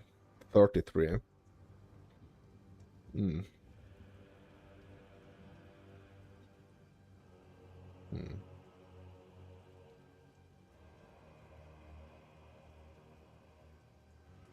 Would be better if it was an intelligence based. Yeah. Maybe. Yeah, so it's the ingenuity, the unique belt.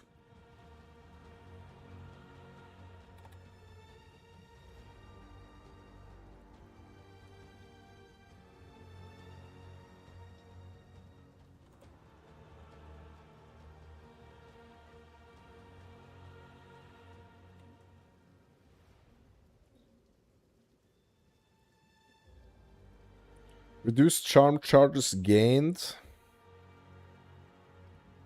Reduced charm charges used. Increased bonuses gained from left equipped ring, and increased bonuses gained from right equipped. Yeah, bro, this one, I think this one is gonna be pretty crazy in 0.5, to be honest. It's gonna be pretty crazy because I think, like with the new with the Genesis tree coming, where we can kind of like really specialize in jewelry crafting. Or a jewelry making, I guess. This is gonna be pretty cool. I have a feeling like this is kind of best paired with some serious focus on the rings.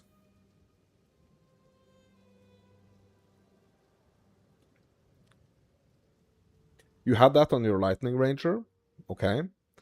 So what was it that you were interested in buffing on your rings? I guess it was like damage. You remember what rings you had?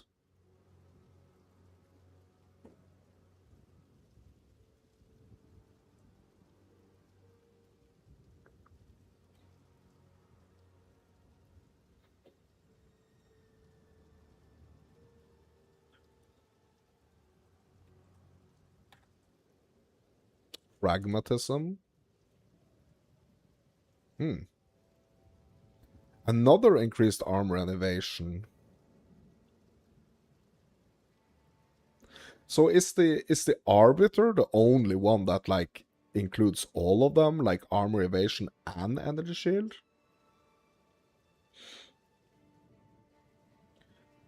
Some serious elemental resistances, plus 10 to 20 to all elemental resistances, minus chaos res. But charms use no charges. Ooh, that's interesting.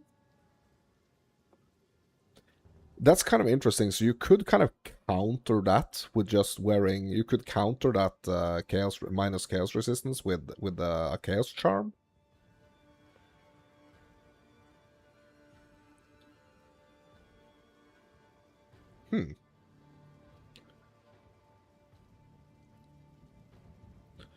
Interesting. But this is not a breach. This is King in the Mist. So this is not okay. I don't know why this is under breach.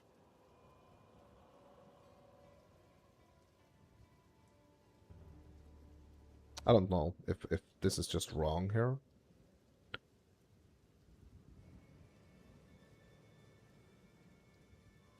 Okay, what about burden of shadows? This is also King in the Mist. Why is it listed here under Sashed?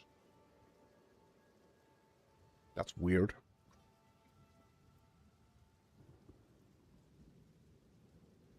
$20 to 30% increased cast speed, skill mana cost converted to life, and skill gains 1% of damage as chaos damage per 3 life cost. Yeah, so this is another, seems like another witch build. Isn't King of the Mist ritual? Yes. So I don't know why it's listed under Sashed here. It's kind of weird. Wrong info.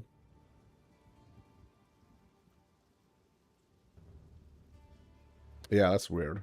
Yeah, but this is like a witch specific one, I'm pretty sure. I think.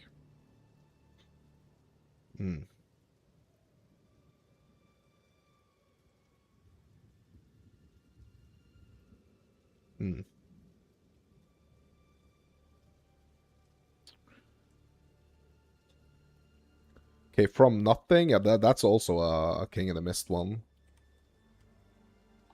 The King of Nothingness. It's a jewel.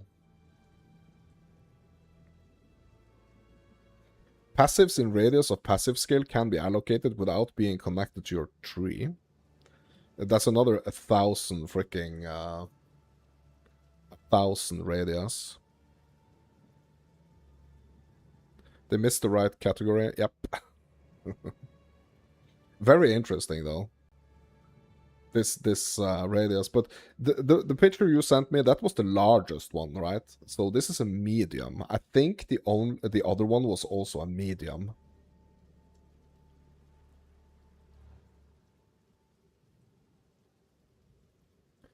But okay, so let's see if we understand this. Passives in radius of passive skill can be allocated without being connected. Okay, yeah, I understand. Yeah, so if you put this diamond in a socket and there is like a notable, I guess, inside the circle, inside the radius, you can actually allocate it without like having to path all the way to it. Seems like that's the case. That's interesting. Okay, that was the last one on this list right here. Yeah, bosses like King in the Mist, Olroth, Trial Master feature localized drop tables that contain exclusive crafting materials, unique bases, build enabling unique gear specific to the league mechanic. Yeah, we probably know that. We already, yeah, kind of know that. But my dudes,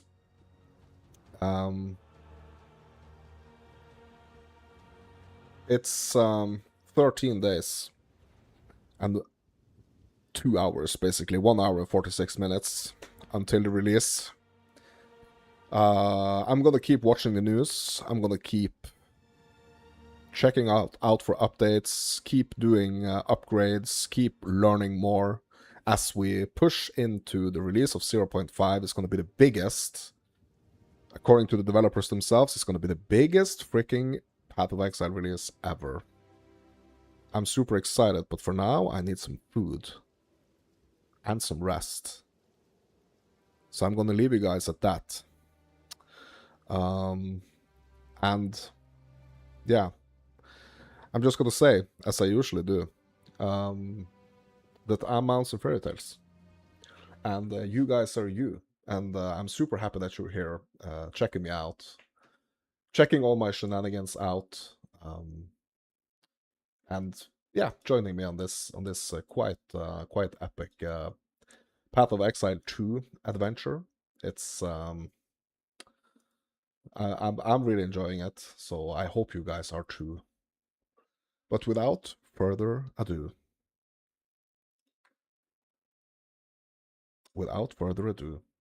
we're gonna call it for this session. If you like what you see, hit me up with a like. If you want more content like this, consider subscribing. This is gonna be it for now. I hope to catch you in the next one. And as always, thank you for watching.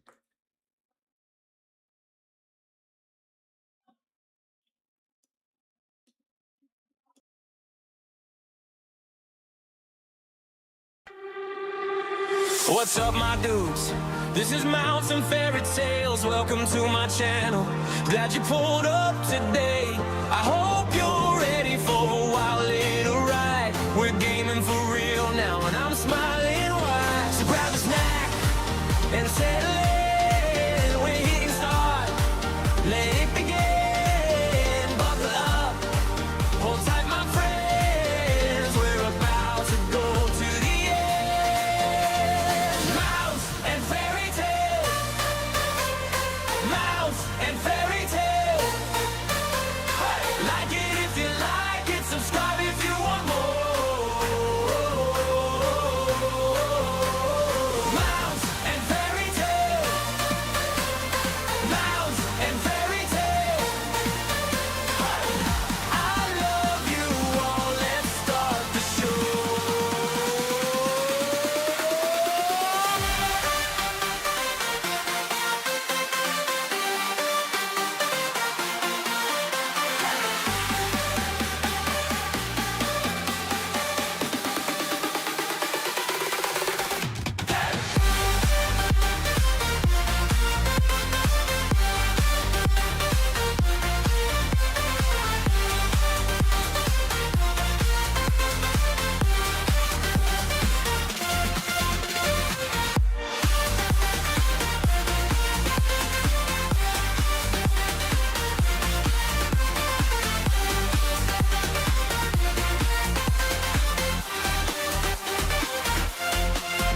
If you're new here, pull up a chair. We've got big energy and good vibes here. Serious gaming today. No time to waste. We're jumping in with a fearless pace. So grab a snack and settle in. We're hitting start.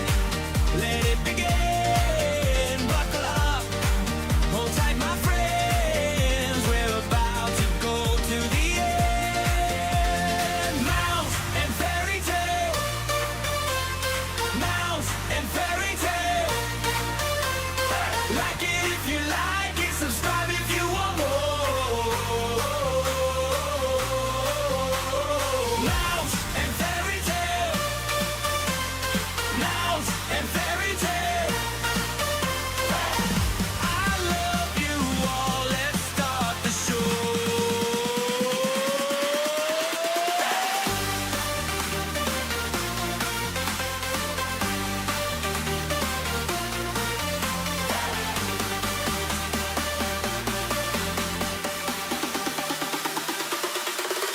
One more breath till we die. You and me, we're alive. This is the moment the game begins. Stay right here, let's get it in. Mouse and fairy tale. Mouse and fairy tale. Like it if you like it. Subscribe if you want more. Mouse and fairy tale. Mouse and fairy tale. I love you all. Let's start the show.